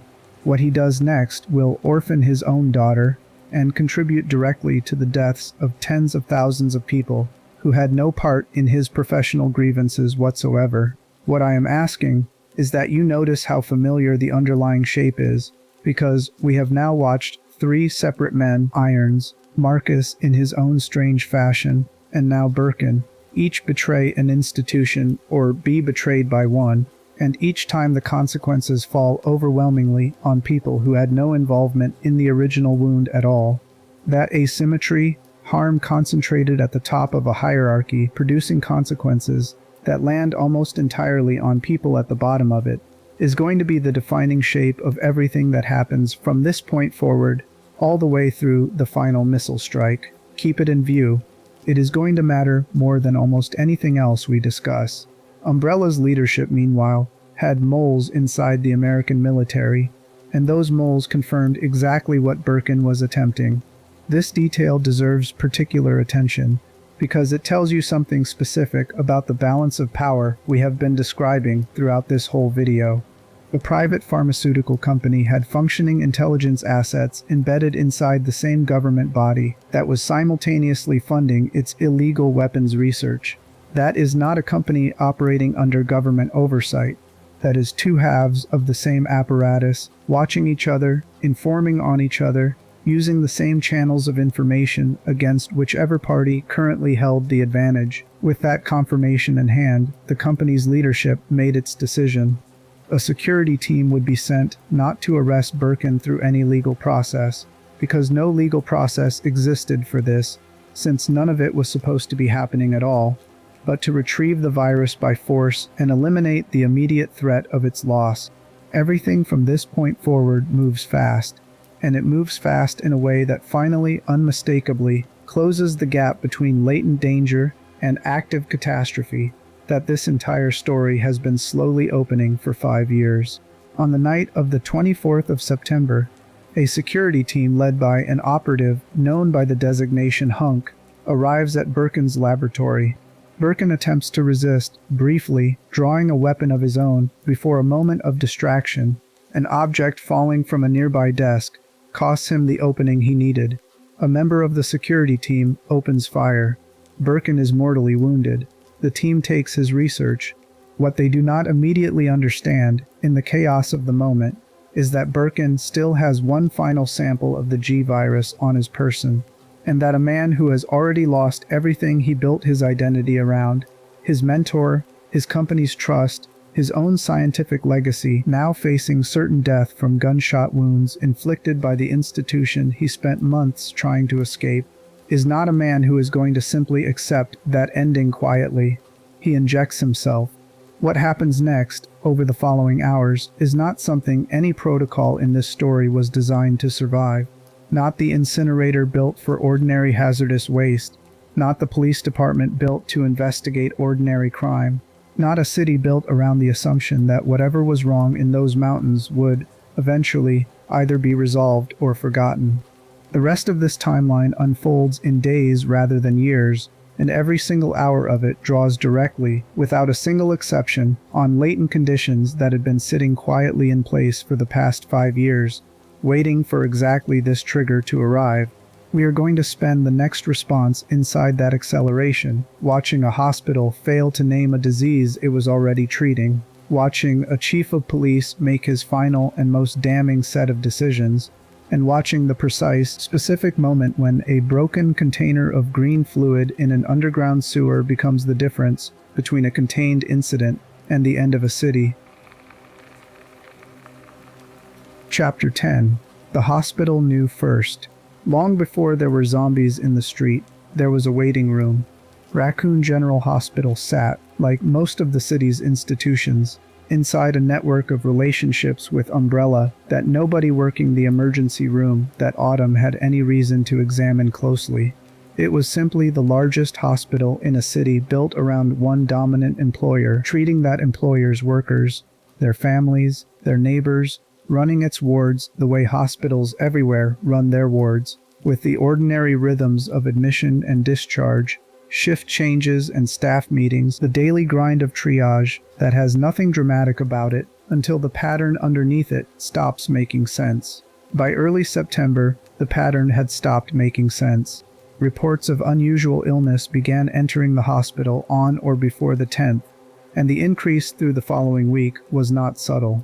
By the 18th, admissions carrying the same unexplained symptom cluster were arriving in numbers the hospital had never had to absorb before, and staff were noting, with growing alarm, that the surviving records make clear, even through the flattening effect of clinical language, symptoms that fit no known illness. Gangrene appearing without the injuries that normally precede it, blood that would not clot properly, a specific, unmistakable escalation toward uncontrolled aggression in patients who had shown no history of violence. There is a real concept in the study of infectious disease response that matters enormously here, and it is worth explaining plainly rather than assuming familiarity, because it clarifies exactly what should have happened and precisely where it broke down instead. Public health surveillance depends on a specific kind of pattern recognition, the ability to notice that a cluster of unusual cases sharing a common symptom profile is statistically meaningful rather than coincidental, and to trace that cluster backward toward a shared point of exposure, sometimes called an index case, the first documented instance from which everything subsequent can eventually be mapped. This is not exotic science. It is the same basic detective work that identifies a contaminated restaurant after a cluster of food poisoning cases, or a faulty batch of medication after several patients present with the same unexpected reaction. It requires two things to function: willing observers who report what they see honestly, and a receiving structure with the authority to act on what gets reported. Raccoon General Hospital had the first requirement almost entirely intact. The staff kept working, they kept treating patients. They kept noticing that something did not fit any diagnosis in their training, and by every indication in the surviving record, they were disturbed by it in exactly the way competent medical professionals should be disturbed by a pattern they cannot explain. What the hospital did not have, and could not have built for itself, no matter how honest its staff remained, was a receiving structure above it, willing to act on what it was reporting, because the entity that would normally coordinate a response to exactly this kind of unexplained outbreak, the same public health apparatus, the same regulatory bodies, the same municipal leadership we have already watched captured piece by piece over 5 years, had no interest in the truth this hospital was accumulating one admission at a time. The company causing the outbreak had spent years ensuring that the local mechanisms meant to notice things like this either could not see clearly or would be punished for saying what they saw. So the hospital did the only thing available to an institution with observational capacity but no functional escalation path. It locked down what it could. By the 16th of September, wards were being sealed in an attempt to slow the spread through the building itself, an act of genuine competence performed by people trying to contain something they could not name, using the only tool actually within their authority, which was controlling movement inside their own walls. I want you to notice something about that response, because it is the clearest example in this entire story of a system operating correctly at the level it can control, and failing catastrophically at the level it cannot. Locking a ward is the right instinct. It is exactly what infection control protocol calls for when a pathogen of unknown origin and unknown transmissibility begins appearing in a facility. What that protocol assumes, however, what it has to assume in order to function, is that somewhere above the individual hospital, a coordinated public health response is simultaneously identifying the source, tracing exposure routes, and moving to interrupt transmission at its origin. Ward-level containment buys time. It does not, on its own, stop an outbreak. It only stops it from spreading through one specific building, while someone else, somewhere with broader authority, addresses the actual cause. Nobody with broader authority was addressing the actual cause. Umbrella's headquarters had, in fact, taken notice of the accelerating spread by the middle of September and had responded, not by alerting public health authorities or by moving to contain the physical source of contamination, but by quietly mobilizing its own private biohazard countermeasure service, a paramilitary body built to manage exactly this kind of crisis on the company's own terms, outside any public accountability whatsoever. This is regulatory capture completing its final form. Not merely an oversight body declining to look closely at a company it should have been scrutinizing. An oversight function replaced entirely by the company's own private security apparatus, activated in secret, answerable to nobody outside the organization that caused the problem in the first place. Meanwhile, outside the hospital, in the ordinary infrastructure of the city, a second thread was quietly running toward the same convergence point, and it involved a man whose name survives in the record with almost nothing else attached to it. Thomas worked at a sewage treatment plant adjacent to the police department. He had been infected, we now understand in retrospect, for some time, but his infection progressed unusually slowly enough that he remained capable of conscious, non-violent thought and ordinary interaction with the people around him for weeks after exposure should have already claimed him.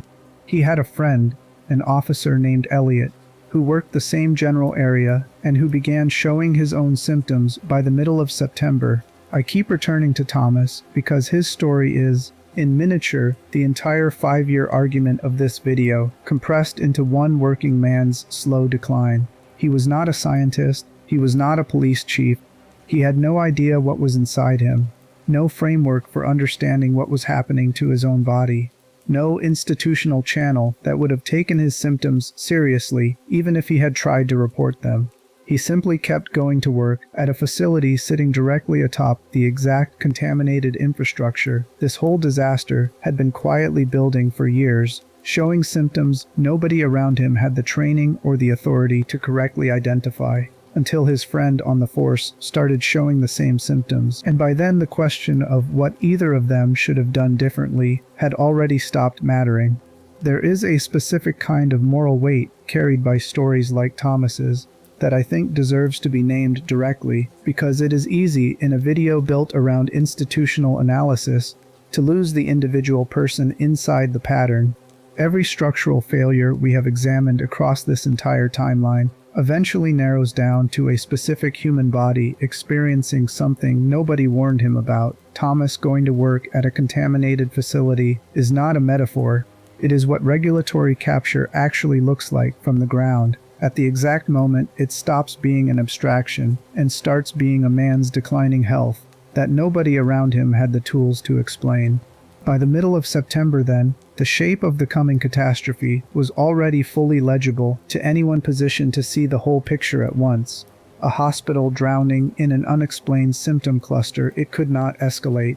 A sewage worker carrying a slow-burning infection through a facility sitting on contaminated ground. A company aware enough of the acceleration to quietly deploy its own private countermeasure force, rather than alert anyone with actual public authority. And a police department led by a man who had spent 5 years ensuring that none of these threads would ever be allowed to connect into a single visible picture before it was too late for that picture to matter. Nobody was positioned to see the whole thing at once.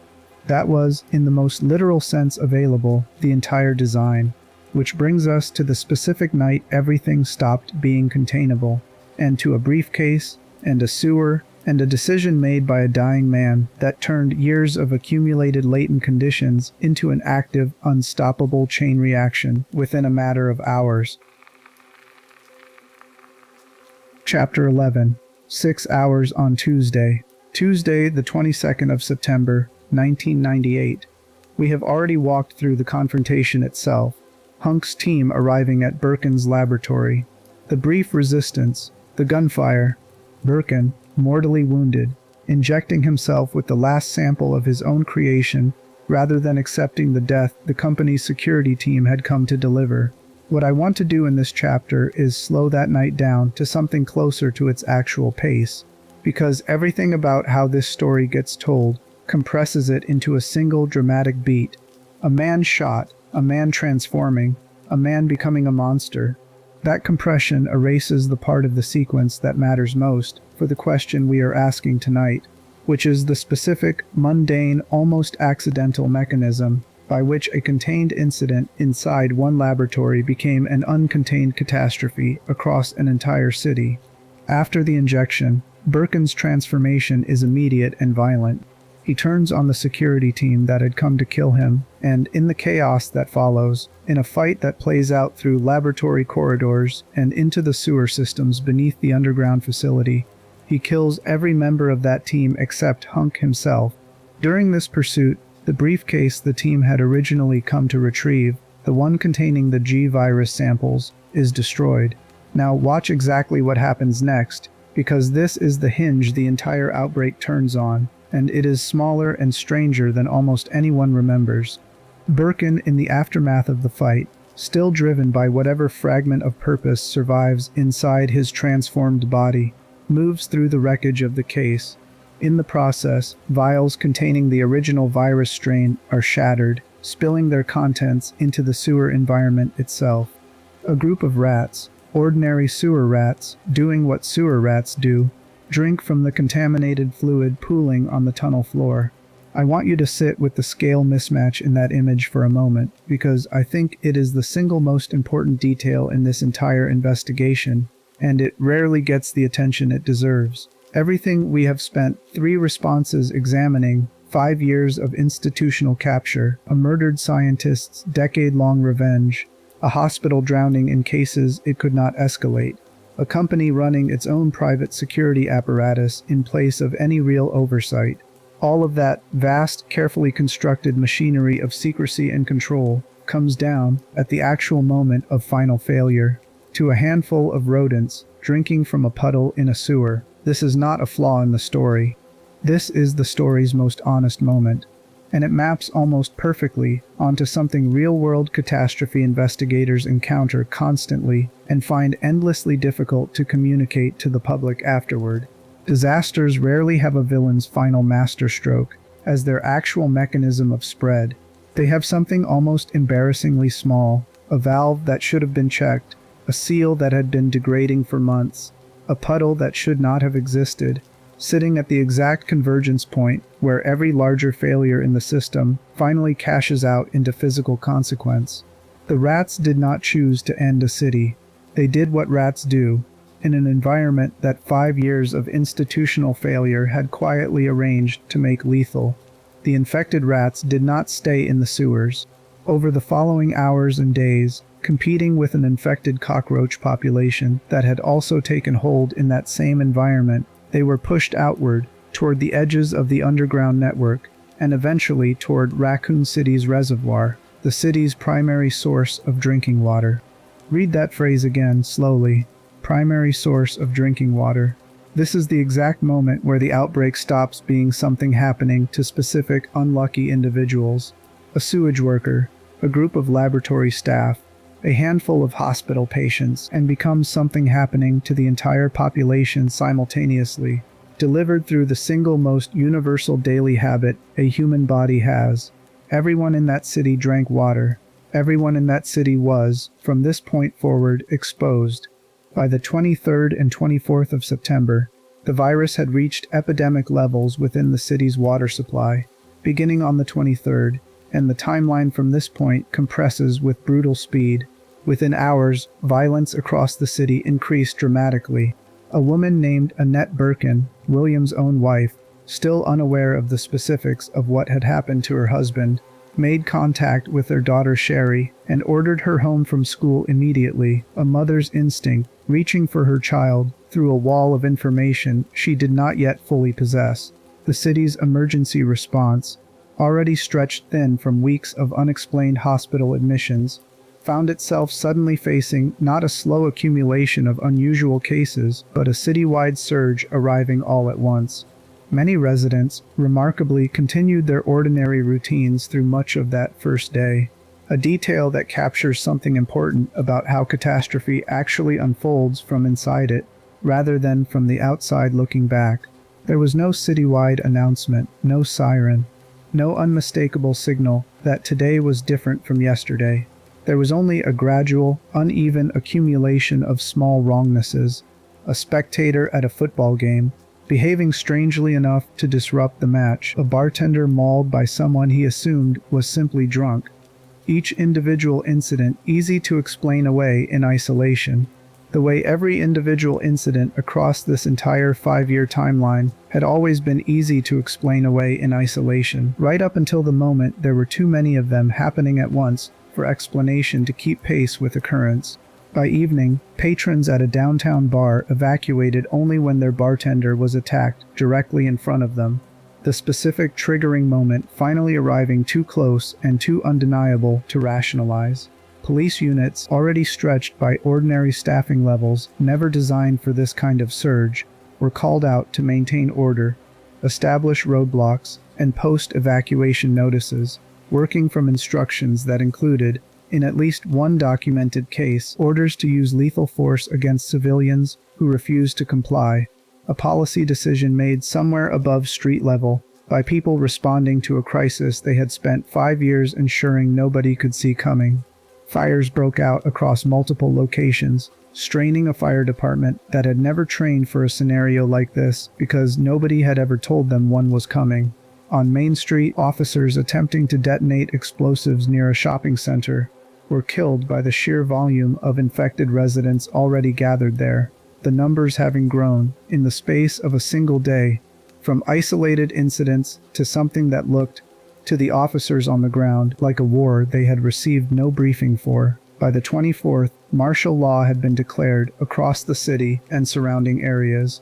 6 hours, that is roughly the span between Birkin's confrontation with Hunk's team late on the 22nd and the first unmistakable signs, the next evening, that something citywide and irreversible was underway. 6 hours to travel from one man's death in one laboratory to a contaminated reservoir supplying drinking water to close to 100,000 people. I think it is worth pausing here to address directly the question this chapter raises, because it is the most tempting place in the entire timeline to declare the disaster simply unpreventable, an act of chaos too fast and too strange for any human system to have caught in time.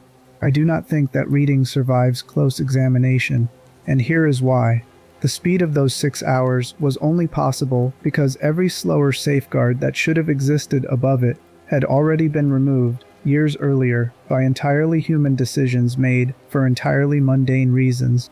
An incinerator overwhelmed by output nobody scaled back, a hospital with no functional escalation path above it, a water authority with no independent testing regime robust enough to catch contamination before it reached epidemic levels in the population drinking from it, a police department led by a man who had spent 5 years ensuring that whatever emerged from those mountains would arrive into a city with its eyes deliberately closed. The rats were fast. The city's blindness took 5 years to build. And there is one detail in this specific stretch of the timeline that I think deserves to sit uncomfortably with you for the rest of this video, because it points towards something we are not yet ready to fully answer, but that I want planted now so it has time to grow before we return to it. Nobody shut off the water, not during the 23rd, when contamination was already spreading, not during the 24th, when martial law had already been declared and the scale of the crisis was undeniable to everyone with authority over the city's infrastructure. At no point in the available record does anyone with the power to interrupt the municipal water supply appear to have attempted it, or even to have seriously proposed it, despite the fact that the water supply was, by this point, one of the most obvious vectors keeping the outbreak accelerating. I do not have a confirmed answer for why. The record simply does not explain it. It could be bureaucratic paralysis, an emergency response apparatus too fragmented and too newly overwhelmed to identify and execute so basic an intervention in time. It could be that the company itself, still more concerned with concealment than containment even at this stage, actively resisted a response that would have drawn public attention to the water supply as the source. It could be that nobody with the specific authority to make that call survived long enough, or stayed reachable long enough in the chaos of those first hours to give the order. What I can tell you is that the absence itself is real, documented, and enormous. Shutting off a contaminated water supply is not an advanced intervention. It is one of the single most basic tools available to any public health response, older than modern medicine itself, understood since long before anyone had the first idea what a virus even was. And in the specific hours when it might still have mattered, nobody did it. That gap is going to matter enormously when we finally reach the honest answer to this video's title question much later. I am not going to resolve it here, because I do not want to resolve it dishonestly with a confident explanation the record does not actually support. I want you to carry the unanswered shape of it forward instead, the way you would carry an unfinished thought into sleep, because sometimes the most important part of a mystery is simply learning to sit inside it without rushing toward false comfort. For now, the water kept flowing, the infection kept spreading, and somewhere inside a police station that had spent 5 years being quietly hollowed out from within, a man who had built his entire second career on making sure nobody outside that building ever saw clearly was about to make his final set of choices, in a building where the difference between the officers who trusted him and the officers who had been secretly building a case against him was about to become a matter of who survived the week. Chapter 12. Nobody shut the water. I want to return, before we move forward, to the specific unanswered question that closed the last chapter, because I think it deserves more than a passing mention, and because sitting with it properly changes how the rest of this timeline should be read. We know, with reasonable confidence, several things that were true by the 24th of September. The city's water supply was contaminated. The scale of the outbreak was already visible enough to justify martial law. Emergency services, however overwhelmed, were actively mobilized and operating. And somewhere in that mobilization, in a city with a functioning municipal government, a functioning police department, and increasing federal military presence arriving within days, the single most basic public health intervention available, interrupting a known contaminated water source, appears never to have been seriously attempted. I raised the possibilities in the last chapter. Bureaucratic paralysis, active corporate resistance, simple loss of the people who would have needed to give that order in the chaos of the earliest hours. I want to add one more possibility now, because I think it is the most disturbing of the four, and because I think it says something true about institutions under acute stress that goes beyond this specific fictional city. There is a phenomenon researchers who study group behavior under crisis have documented repeatedly, sometimes called diffusion of responsibility, when a clear danger is visible to a group of people simultaneously, and no single person has been explicitly and individually assigned the task of responding to it. Each person in that group tends to assume someone else, someone with more specific authority or better information, is already handling it. The larger the group of people aware of the danger, the less likely any single person within it is to act, because the psychological weight of responsibility gets divided across everyone present and, in the dividing, shrinks to something that feels small enough to set aside. A citywide crisis, arriving suddenly, without a rehearsed protocol, activates exactly this failure mode at scale. Police command is managing evacuation and violence. Fire command is managing the physical destruction of the city. Federal military assets, arriving over the following day, are managing quarantine lines and containment at the perimeter. Hospital staff are managing an overwhelmed patient population. Everyone with plausible authority over some piece of the crisis is fully consumed by the piece directly in front of them, and the water supply, invisible, underground, not producing the immediate visible carnage that everything else in the city was producing simultaneously, falls into the gap between everyone's specific, narrow, overwhelming responsibility. Nobody decided not to shut off the water. That, I think, may be the most honest reading available, and it is worse than a decision in its own way, because a decision at least implies someone weighing the choice and choosing wrong. What appears to have happened instead is that the question of the water supply simply never rose to the level of anyone's specific attention long enough to become a decision at all, buried underneath everything louder, more visible, and more immediately terrifying happening everywhere else in the city at once. I think this is worth sitting with, specifically because it complicates the clean moral architecture we have been building across this entire story. Up to this point, most of what we have examined has clear villains attached to it: a corrupt chief, a vengeful scientist, a company willing to trade a city's safety for a research timeline. Those are, however, uncomfortable, comprehensible motives, driven by identifiable people making identifiable choices for identifiable reasons. The unshut water supply may be something else entirely, not malice, not even negligence in the individually blameworthy sense. Simply the mathematics of human attention under catastrophic load. The way a system with 100 simultaneous emergencies will always, structurally, fail to attend fully to all 100. No matter how competent or well-intentioned the individual people inside it are. If that reading is correct, and I want to be honest that I cannot prove it beyond what the record supports, then it means something important for how we should think about the question this video is built around. Not every failure inside a disaster is a decision that could have gone differently if someone had simply chosen better. Some failures are what happens when you ask a system, any system, human institutions included, to process more simultaneous demands than it has the structural capacity to process, and the water supply falling through that gap may be less a story about corruption and more a story about the physical limits of coordinated human attention under acute stress. That distinction matters enormously for the final answer we are building toward, because it means the honest response to, was this preventable, cannot be a single uniform yes or a single uniform no. Some of what happened here was preventable with something as cheap as one honest man declining one bribe. Some of it was preventable only by dismantling an entire captured regulatory system years in advance.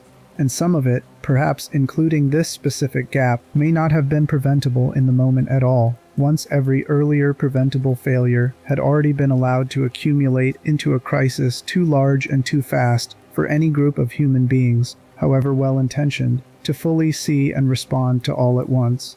That is an uncomfortable place to leave a chapter, and I am leaving it there deliberately because the next stretch of this timeline is going to complicate it further rather than resolve it, because by the following day, the 25th, the man who had spent 5 years ensuring the city could not see what was coming finally runs out of ways to hide, and what Chief Brian Irons does inside a besieged police station over the following week is going to force us to ask whether some of what looks, from a distance, like systemic failure under impossible pressure is actually something far more deliberate, hiding inside the chaos, using the general collapse as cover for choices that were never about survival at all. Somewhere in that same building, a reporter named Ben Bertolucci and an officer named Marvin Branna, the two threads of quiet resistance we met back in Chapter 4, are still alive, still working, still trying, even as the walls around them finally start coming down for real. What happens to each of them, and to the evidence they had spent months gathering, is going to tell us something essential about which kind of person a collapsing institution tends to protect, and which kind it tends to consume. Chapter 13. The Chief Emptied Everything. Bertolucci's arrest happened before any of this reached the newspaper he wrote for, before he had the chance to release anything, and the timing tells you something important about which threat Irons feared more. Not the outbreak, the story.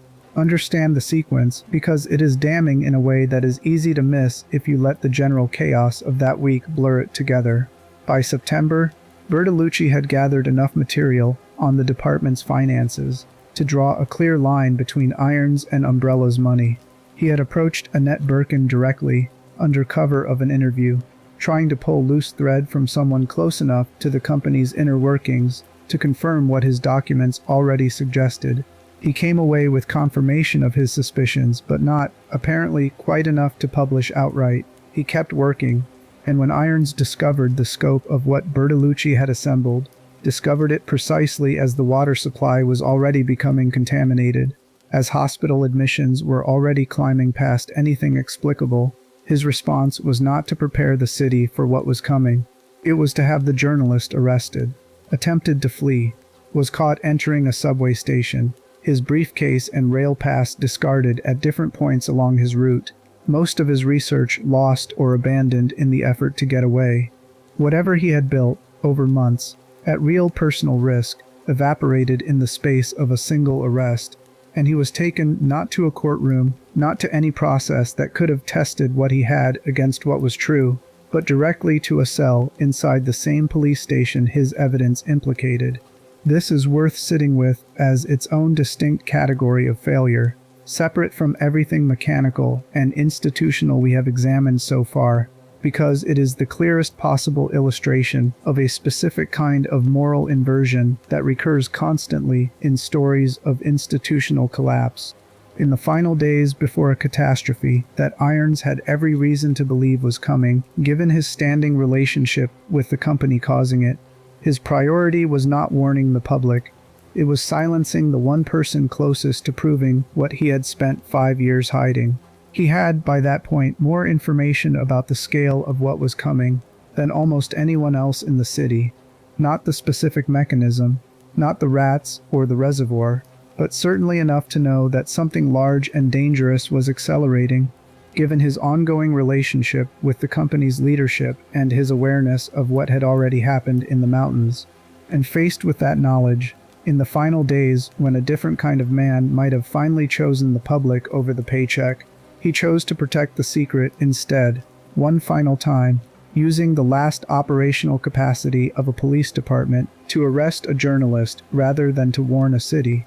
That decision put Bertolucci exactly where he needed to not be when the outbreak fully arrived, locked in a cell, inside a building that was about to become one of the most dangerous structures in the entire city, with no ability to leave even if he had wanted to. What happens to him after that point is genuinely uncertain, and I want to be honest with you about the uncertainty rather than pick the most dramatic version and present it as settled fact. Multiple accounts of his death exist and they do not agree with each other. In one, he dies from a direct wound inflicted by a mutated Birkin. In another, he is killed by Irons himself before any creature reaches him.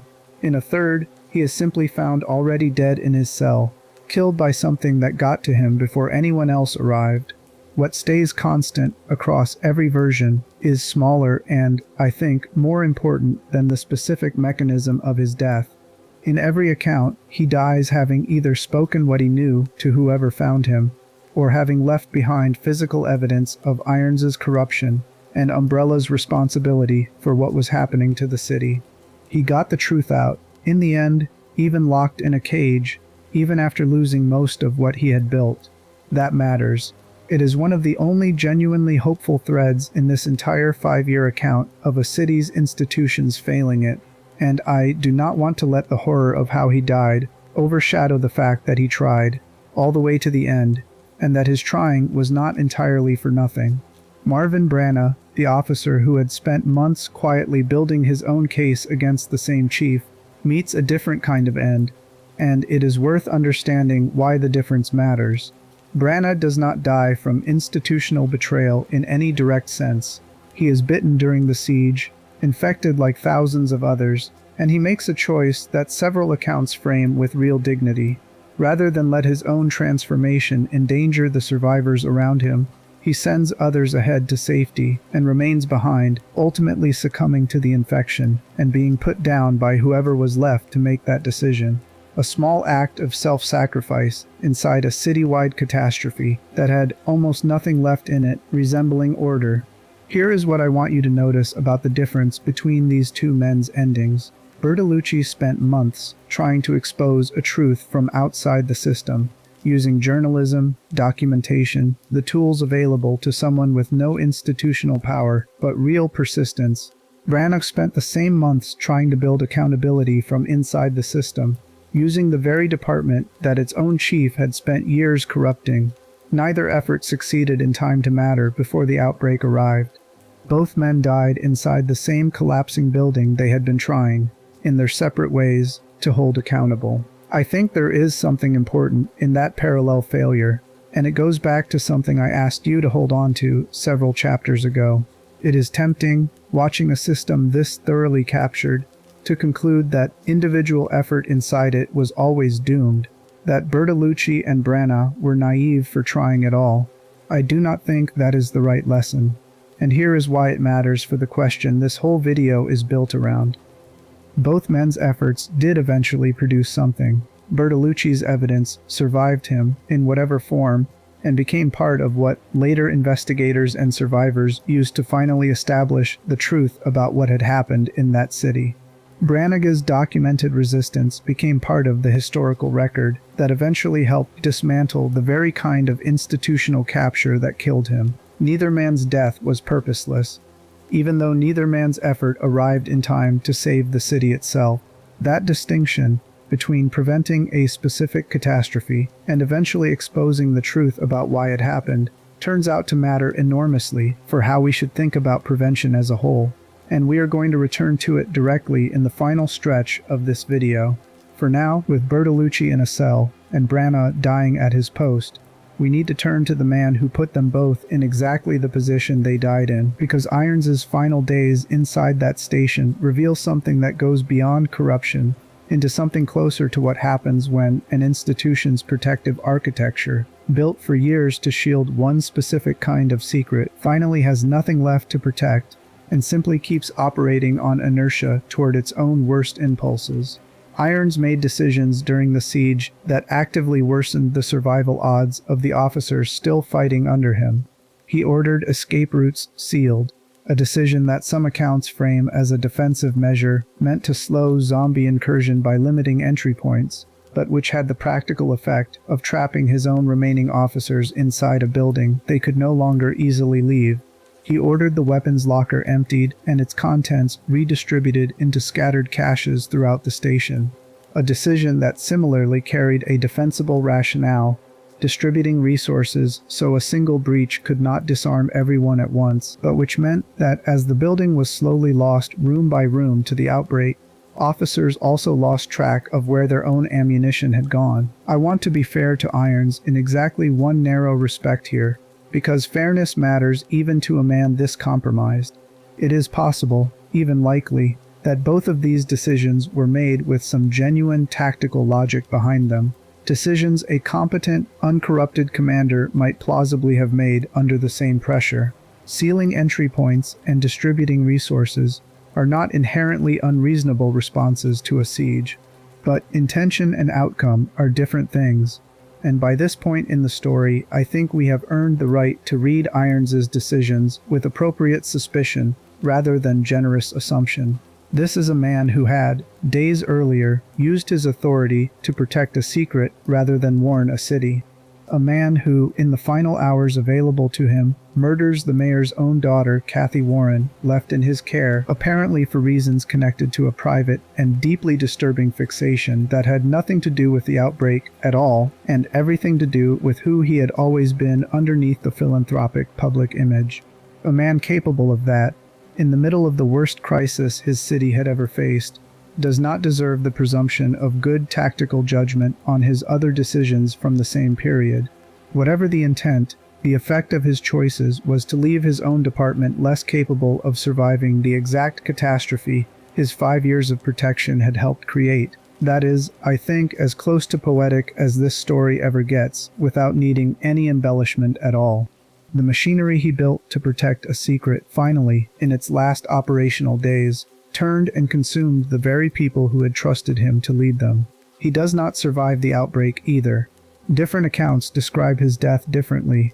Shot and killed by Leon Kennedy in one version, killed by a parasite bursting from his own body after a failed attempt to weaponize research he did not understand in another. What stays constant, again, is the shape rather than the specific mechanism. The man who spent 5 years making sure the truth never reached the public dies inside the very building where that truth finally, unstoppably arrives. There is no available action left to test in this chapter, because by this point in the timeline, prevention in any meaningful sense has already failed completely, and what remains is only the question of who survives the consequences and who does not. That question turns out to depend heavily on something we have not yet examined closely, which is exactly who was sent into the city to help, and what those rescuers actually believed their mission was. Chapter 14. The rescue was research. On the 26th of September, a Saturday, the remaining operatives of Umbrella's private paramilitary countermeasure service, the same body that had been quietly mobilized weeks earlier as the hospital's admissions began climbing past anything explicable, deployed into the city in force. 4 platoons of highly trained personnel, including a substantial contingent of former Soviet military, arrived under a public framing that presented them as humanitarian, a company stepping up to protect civilians and assist overwhelmed police and fire services in a city its own operations had poisoned. I want to be precise about what this deployment actually was, because the gap between its stated purpose and its actual function is one of the most morally devastating details in this entire timeline, and it deserves to be stated plainly rather than left implicit. The soldiers themselves had orders to protect and rescue, and it is worth acknowledging that many of them likely believed exactly that was their mission, arriving in good faith to do dangerous, difficult work in a collapsing city. But embedded within that same task force, operating under separate and higher instructions, were personnel whose actual assignment had nothing to do with rescue at all. Their job was to record data, using company-issued equipment, on how trained combatants performed against the specific mutant creatures and irregular threats Umbrella's own research had produced. Read that again because I want its full weight to land.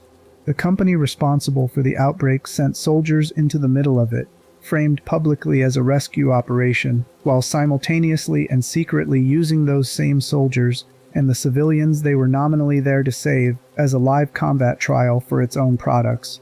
This is not metaphor. This is not an interpretation stretched to fit a thesis. This is the documented dual purpose of an operation that presented itself to the world as compassion while functioning, underneath that presentation, as one of the largest live product tests in the company's entire history. There is language from the study of research ethics that applies here with uncomfortable precision, even though nothing about this scenario resembles a formal clinical trial. The most basic principle underlying any ethical human research is informed consent. The requirement that a person understand they are part of an experiment and agree to participate knowing what that participation actually involves. Every soldier deployed into Raccoon City under this operation, and every civilian whose survival or death that operation's outcomes were quietly recording, was enrolled in an experiment without their knowledge, without their consent, and without any of the protections that even the most minimal ethical framework would require. This is, I think, the purest distillation available anywhere in this story of the pattern we identified as its central engine, all the way back in the second chapter. Human beings treated as disposable inputs to a process, their suffering and survival converted into data points for a system that valued the information their deaths or survivals could generate more than it valued the lives themselves. Umbrella did this to patients in a hospital 5 years earlier. It did it to a workforce it exposed to contamination without warning. And now, at the largest scale this story ever reaches, it did it to an entire city simultaneously, dressing the observation in the language of rescue so thoroughly that many of the people actually risking their lives inside that operation likely never understood what else their mission was quietly accomplishing. The results of this cynicism were predictable and swift. The mercenaries fared poorly against the scale of what they encountered and were, within a short time, overrun and largely destroyed. Whatever data that generated for the company's monitors, it came at a cost paid entirely by soldiers who believed they were saving people and by the people they had actually failed to save. Taking further advantage of the same collapsing situation, Umbrella's European division deployed additional experimental creatures into the city by road and by air, including, notably, a bioweapon designated the Nemesis T-type, sent in with explicit orders to hunt down any surviving members of the original Special Tactics team to prove its viability as an obedient, intelligent combat asset by demonstrating it against exactly the human targets the company most wanted eliminated. I want you to notice what this means about the scale of premeditation involved. This was not an opportunistic decision made in the panic of a collapsing city. Deploying an experimental hunting bioweapon with specific target parameters, built and prepared well enough in advance to be transported into the crisis and activated with orders that precise, required planning that predates the outbreak itself. The company was not simply failing to prevent this disaster, it was, in real time, treating the disaster as an opportunity, one it had clearly anticipated, closely enough to have combat testing assets ready to deploy the moment the chaos provided sufficient cover. Meanwhile, inside Raccoon General Hospital, operations had ground to a near-complete stop. The staff who had spent weeks in September correctly identifying an unprecedented symptom pattern, locking down wards, doing everything within their limited authority to contain what they could see, were now being killed or transformed in numbers that overwhelmed whatever containment measures remained. And in a detail that closes the loop on everything we examined in Chapter 10 with a particular kind of horror, the hospital staff, even as they were being systematically lost to the outbreak around them, continued working. They refused to abandon their posts, and in their final operational days, they actually succeeded, remarkably, in developing something resembling a vaccine for the virus, even managing to capture live specimens of some of the more dangerous creatures produced by the outbreak in order to advance that research. They did not get the chance to save themselves with it. Through channels the record does not fully explain, Umbrella became aware that the hospital had made this breakthrough, and a directive went out from company leadership ordering their own monitors to destroy the facility, rather than allow that vaccine research to survive and potentially become public, potentially demonstrating that the company's own product had a viable countermeasure the company itself had chosen not to develop or distribute. I do not think I need to spend much time explaining why that decision is the single most damning detail in this entire chapter, because I think it explains itself. A hospital full of people who had done everything right, who had noticed the pattern early, who had contained what they could, who had kept working past the point most people would have given up, who had finally, against every obstacle stacked against them, produced something that could have saved lives, was destroyed not by the outbreak itself, but by a deliberate corporate decision to prevent that breakthrough from ever leaving the building. This is where I think the honest answer to our prevention question needs to make its sharpest turn of the entire video, because up to this point we have mostly been examining failures of omission, systems that did not act in time, safeguards that were not maintained, warnings that were not escalated. The destruction of the hospital's vaccine research is not an omission. It is an act, deliberate, ordered, executed with intention, specifically to prevent a solution the company itself was capable of allowing to exist. There is no ambiguity left to work through here, no institutional design flaw to explain away as impersonal system failure. A company watched its own product produce a survivable countermeasure and chose, actively, to destroy that countermeasure rather than let it save the people its research had already condemned. That is not a story about a system that failed to see clearly enough. That is a story about a system that saw with perfect clarity and chose the outcome that best protected its own secrets anyway. Outside the hospital, above the entire city, a much larger apparatus was arriving with its own competing set of priorities, one that would prove in its own way almost as damaging as the corporate machinery already operating on the ground, because the government response to Raccoon City was never a single unified effort to save a drowning city. It was two overlapping operations with two different, quietly incompatible goals, and the gap between those goals is where thousands of additional deaths that did not need to happen finally occurred. Chapter 15. Two Armies, No Plan. By the 24th of September, the Pentagon had deployed forces on the ground to assess the situation, initially describing what they found to the public, falsely, as a radioactive leak. The Army National Guard had already been activated by the state governor to assist with civilian evacuation. The president ordered the United States Army to help establish roadblocks and checkpoints on every major route out of the city. The Centers for Disease Control announced an exclusion zone that would eventually grow to a radius of at least 200 miles.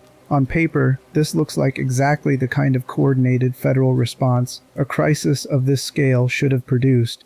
Multiple agencies, real resources, rapid mobilization within roughly 48 hours of the outbreak becoming undeniable. The reality, once you look closely at what each of these bodies was actually doing, is considerably more fractured, and the fracture itself cost lives.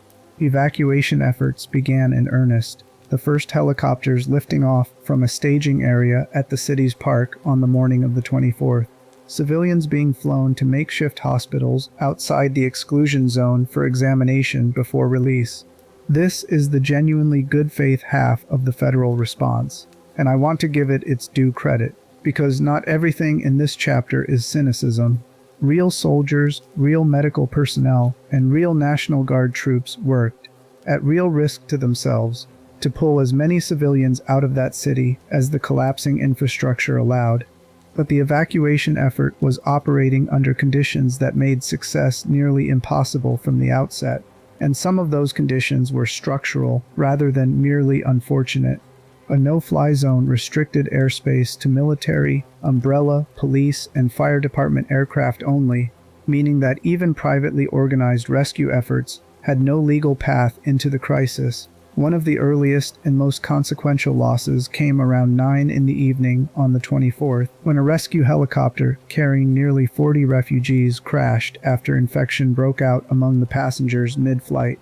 A single catastrophic failure that instantly hardened the entire operation's posture from rescue toward restriction, the Pentagon announcing tightened civilian movement controls in direct response. Simultaneously, and this is where the fracture becomes impossible to ignore, a separate military effort was underway with an entirely different objective. Delta Force units were dispatched not primarily to assist evacuation, but to confiscate Umbrella's research data.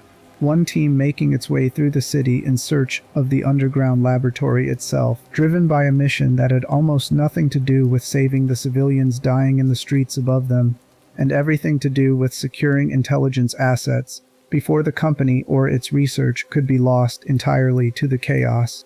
Two branches of the same government operating in the same collapsing city, at the same time pursuing goals that were not merely different but quietly in tension with each other. One branch trying to get people out, another branch trying to get research in, or out, depending on whose research it ultimately was. And running underneath both of these overt operations, invisible to almost everyone involved in either one, was the third and final layer, one we have already established, but that needs to be named again directly here, because its presence explains why neither the evacuation effort nor the intelligence operation ever had the coherence a true unified response would have required. Thanks to spies embedded within the military itself, Umbrella had advanced knowledge of essentially everything the government forces were planning, and by extension Umbrella was positioned to counter, evade, or exploit each federal move almost as quickly as it was made. This is regulatory capture completing its final and most catastrophic form. Not merely a company with influence over local officials, not merely a company with its own private security force operating alongside government forces, a company with functioning intelligence assets inside the very federal apparatus that was, ostensibly, the last remaining check on its behavior, allowing it to treat the government's rescue and containment operations as just one more variable to manage, rather than an authority to answer to. By the 29th of September, a Wednesday, the strain of this fractured, undermined, quietly sabotaged response finally broke the military's ability to sustain the operation at all. The Pentagon's efforts to control the situation were deemed a failure at the command level. The remaining uninfected survivors, still trapped inside the city, were, in the coldest possible bureaucratic sense, given up for dead. Army and National Guard units, having sustained heavy casualties of their own from infected refugees during the retreat, were ordered to withdraw from the city entirely, and the withdrawal itself was chaotic enough that the blockades meant to contain the outbreak within city limits collapsed in the process. I want to name plainly what that withdrawal represents, because it is the final and most complete failure of the available action test we have been running throughout this entire investigation. By the 29th of September, authority to respond still existed, distributed across multiple federal, state, and local bodies. Information about the scale and nature of the crisis was, by this point, undeniable to every official involved. What had finally, completely run out was the capacity to act coherently, because three separate operating agendas, evacuation, intelligence recovery, and corporate concealment, had spent 5 days working against each other inside the same burning city until none of them had enough remaining resources or remaining coordination to accomplish anything at all. This is where I think the deepest lesson of this entire chapter lives, and it is one that applies well beyond this specific fictional catastrophe. A well-resourced, well-intentioned response is not sufficient to prevent disaster if it is not also a coordinated response. Having soldiers, having helicopters, having a public health apparatus and an intelligence service, and a military machine all technically present and technically capable is worth almost nothing if those pieces are quietly working against each other, each pursuing a version of success that undermines the other's ability to achieve theirs. Raccoon City did not fall for lack of resources arriving to help it. Enormous resources arrived, genuinely within days of the crisis becoming undeniable. It fell because those resources were never operating from a single, shared understanding of what saving the city actually required, and a company that had spent 5 years learning exactly how to exploit that kind of fragmentation was positioned at every single turn to make sure it never resolved into anything more coherent. By the night of the 29th into the 30th, with military withdrawal underway and the exclusion zone perimeter effectively broken, the fate of everyone still inside that city had already been decided in every meaningful sense, even though the final, formal decision, the one that would turn a captured, exploited, abandoned city into a crater, had not yet been made. That decision belonged to people much further from the ground than anyone we have discussed so far, sitting in rooms none of the people dying in Raccoon City would ever see, weighing a calculation that had almost nothing left to do with saving anyone, and everything to do with what the rest of the country and the rest of the world would eventually be allowed to know. Chapter 16. The button already existed. By the morning of the 30th of September, with military withdrawal underway and containment lines broken, the decision that would end this story had already moved into rooms far above anyone still fighting to survive inside the city. The operation that followed had a name, and the name tells you almost everything about how the people who chose it were thinking. The sterilization strategy, not a rescue, not even, in the language its own architects used internally, a battle, a cleaning. It served 3 separate purposes at once, and I want to walk through all 3 individually because they do not carry equal moral weight, and collapsing them into a single justification is exactly the kind of flattening that lets an act like this get remembered as tragic necessity rather than examined honestly. The first purpose was containment. By the 30th, the virus had spread through direct contact through a population already numbering roughly 100,000 people, in a city whose perimeter had just failed to hold. Whatever one thinks of everything that led to this point, the underlying threat, an urban population actively transmitting a pathogen capable of this kind of mutation and violence, was real, and a government facing it had a legitimate interest in preventing it from spreading further outward into the rest of the country. I am not going to pretend this concern was manufactured. It was not.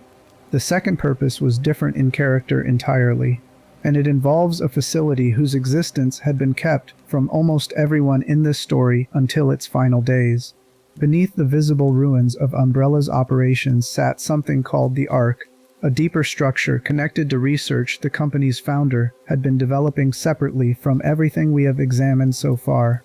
Part of the missile strike's function, alongside destroying the Outbreak, was to allow a separate and even more secretive body, one that would go on to inherit much of Umbrella's darkest work in the years that followed, to secure that structure and whatever it protected, using the chaos of the strike as cover for an extraction that had nothing to do with public safety at all.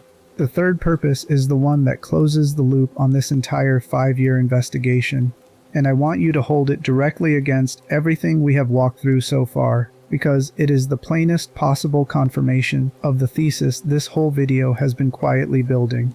Alongside stopping the virus and securing a separate research asset, the strike existed to eliminate evidence of the government's own complicity in what Umbrella had built and done. Not just the company's secrets, the government's. 3 goals folded into a single missile, and only one of them was actually about saving anyone. I think it is worth sitting, briefly, with how efficiently this final act completes the pattern we have traced across the entire length of this story. From the very first cover-up in the hospital in 1998, through years of captured institutions and buried reports, the defining feature of every failure we have examined has been the same. Concealment consistently outranks safety. Protecting the secret mattered more than protecting the people who might be endangered by it.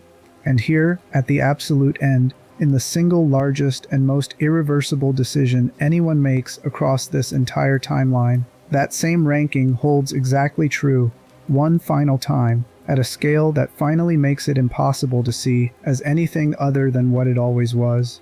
Some evacuation did happen before the strike. A window existed, and government forces coordinated with remaining survivors to route as many people as possible out through the city's underground rail system before the deadline. Several of the people whose names have threaded through this entire story: a young rookie officer, a woman searching for her missing partner, a corporate spy pursuing her own separate agenda, a frightened child who had spent days hiding in ventilation shafts to avoid exactly the fate closing in around everyone else, made it onto that train and made it out in the final hours before the strike arrived. Most of the city did not. In the early hours of the 1st of October, a missile struck the heart of Raccoon City. Some depictions of the moment show multiple explosions across the skyline, but the confirmed operational record describes one missile, its detonation sufficient to level the city entirely. Somewhere above 100,000 people, infected and uninfected together, along with the soldiers who had not managed to withdraw in time, died in the same instant, indistinguishable in the wreckage from the creatures the strike had also been sent to destroy. The city was gone within the span of a single flash of light.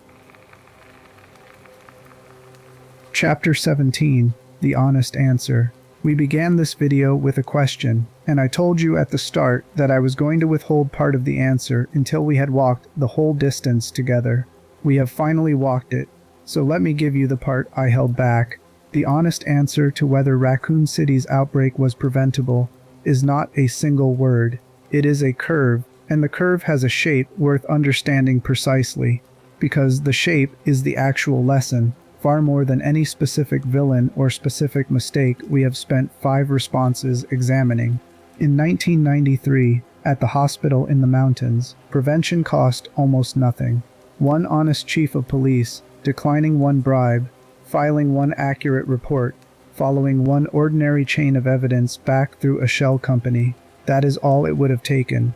The threat was small, contained, freshly created, and entirely within the reach of completely conventional institutional tools.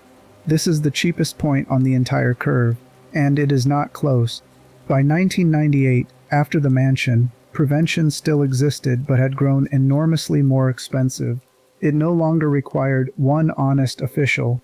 It required believing 4 traumatized, credible eyewitnesses against a captured department, a captured press, and a company with intelligence assets inside the federal government itself. Still theoretically possible. Already, by any practical measure, extraordinarily unlikely, because every mechanism that should have made belief easy had already been quietly disabled over the preceding 5 years. By the 3rd week of September, with the water supply contaminated and the incinerator long overwhelmed and Bertolucci already in a cell, prevention in any meaningful sense had essentially ended. What remained after that point was not the question of whether the outbreak could be stopped. It was only the question of how much smaller its consequences might have been made. And even that narrower question kept closing, hour by hour, as fractured government and corporate responses worked against each other instead of together. And by the 29th and 30th, prevention had not merely become difficult, it had become, for the first time in this entire story, structurally irrelevant to the people making the final decision, because the calculation being run in the rooms where that decision was made was no longer about saving the city at all. It was about which loss, the city's total destruction, or the exposure of everything we have spent this video uncovering, cost the people responsible less. Here is the reversal I asked you to wait for, and I think it is the most important sentence in this entire video. The week the outbreak became truly unstoppable was not a week of chaos and failure. It was the one week where the system, the actual system that Umbrella and its government partners had spent years quietly building, finally worked exactly as it had always been designed to work. Every earlier stage of this story, the bribery, the cover-ups, the discredited witnesses, the captured hospital, the buried journalist, existed to protect a specific kind of outcome, one where consequences could be contained, costs could be externalized onto people without power, and the truth could always, eventually, be made to disappear. The missile strike is not a departure from that design. It is that design, completed, at the only scale left available once every smaller version of it had already been used up. A system built for years to make inconvenient truths vanish did not break when the truth became too large to hide by ordinary means. It simply reached for the largest tool it had ever built for exactly this purpose, and used it on the people who had trusted that system to protect them in the first place. That is why I do not think preventable is quite the right word to leave this video on, even after everything we have established about how genuinely, repeatedly cheap prevention would have been at almost every earlier stage. Preventable implies a system trying and failing. What we have actually walked through, across 5 years and 18 chapters, is a system that was never trying in the sense that matters, because the thing it was actually optimized to protect was never the people living inside it.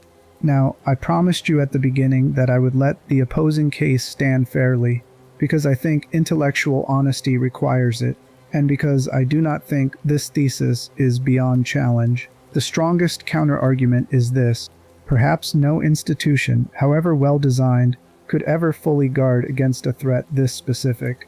A sentient, decade-gestated act of revenge, born from a leech and a murdered scientist's remains, is not the kind of danger any reasonable safety protocol anticipates. Perhaps the honest lesson here is simply that catastrophic outlier events occasionally overwhelm even reasonably functioning systems, and searching this hard for institutional blame risks imposing a false sense of order on something that was, at its root, simply unlucky. I think that argument deserves respect, and I do not think it is entirely wrong, but I think it mistakes the trigger for the vulnerability. Marcus's revenge was strange and specific, yes, but everything that made his revenge catastrophic rather than contained, the overwhelmed incinerator, the captured police department, the buried hospital reports, the discredited witnesses, the corporate intelligence assets inside the federal government, none of that was strange at all. All of it was completely ordinary institutional failure, the same kind documented in real disasters across every industry that has ever been studied closely. The trigger was unusual. The vulnerability it exploited was not. That is, I think, the deepest and most uncomfortable truth this entire story has to offer. And it is the reason stories like this one keep pulling people back in, night after night, video after video, long after the specific lore details have blurred together in memory. It is never really about whether a fictional virus could have been stopped. It is about recognizing, underneath the fiction, a shape that exists constantly in the real institutions surrounding all of us. Industries, agencies, companies, governments, quietly trading small pieces of safety for convenience, over and over, for years, until the accumulated trade finally comes due all at once. And by the time it does, the people paying the bill are almost never the ones who made the original trade. That is what draws us back to stories like this. Not the monster, the recognition. Chapter 18. What Grew Back. The immediate aftermath moved fast, and much of it followed a pattern anyone who has read this far will find painfully familiar. The president resigned within weeks, following a catastrophic public appearance in which the scale of what had happened, and the government's role in it, became impossible to fully contain any longer. A perimeter fence went up around the ruins within 6 months. An exclusion zone settled over the site, initially planned for eventual reopening. though the people who inherited Umbrella's darkest work in the years that followed would later extend that lockdown for decades longer, using their own influence, framing the extension publicly as a matter of unresolved safety, even as the real motive, once again, had far more to do with protecting what still lay buried beneath the wreckage than with protecting anyone above it. Survivors scattered outward into a country that did not entirely know what to do with them. Even decades later, people connected to the outbreak and their children continued to face social stigma and discrimination simply for having lived through something the wider public had never been given an honest account of. That detail alone tells you almost everything about how thoroughly this story's central pattern outlived the city itself. The people harmed carried the cost. The institutions responsible mostly did not. A handful of the survivors we have followed across this video refused to let it end there. Chris Redfield's years of unofficial, unsupported investigation eventually became something durable. A real international organization dedicated to fighting bioweapon proliferation, built specifically because the ordinary channels of government and law enforcement had proven across this entire story to be useless against a threat this well protected. Jill Valentine, Claire Redfield, Leon Kennedy, and others carried what they had learned in that city forward into the rest of their lives. In different ways, none of them ever quite putting it down. I want to close this chapter and this investigation on something smaller and more personal than institutions and missile strikes, because I think it is easy, after 5 chapters of systems analysis, to lose the individual people this story was actually about.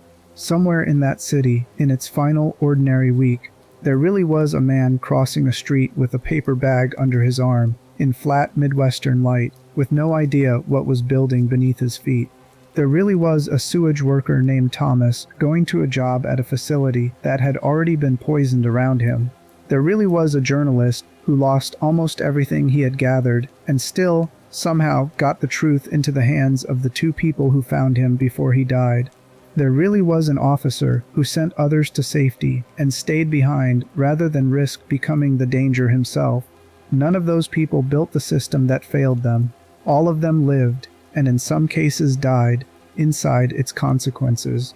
That asymmetry, the distance between who creates a catastrophe and who actually pays for it, has been the truest thread running underneath everything we have examined tonight, longer and more consistently than any single villain, any single bribe, any single missile. The question this video opened with was whether Raccoon City could have been saved. I think, by now, you have a fuller answer than the one you started with. Not a clean yes, not a clean no. A curve, cheap at the beginning and nearly free to walk away from, growing more expensive with every year the truth was allowed to stay buried, until the only people left with the power to end it were the same people who had spent 5 years making sure nobody else ever could.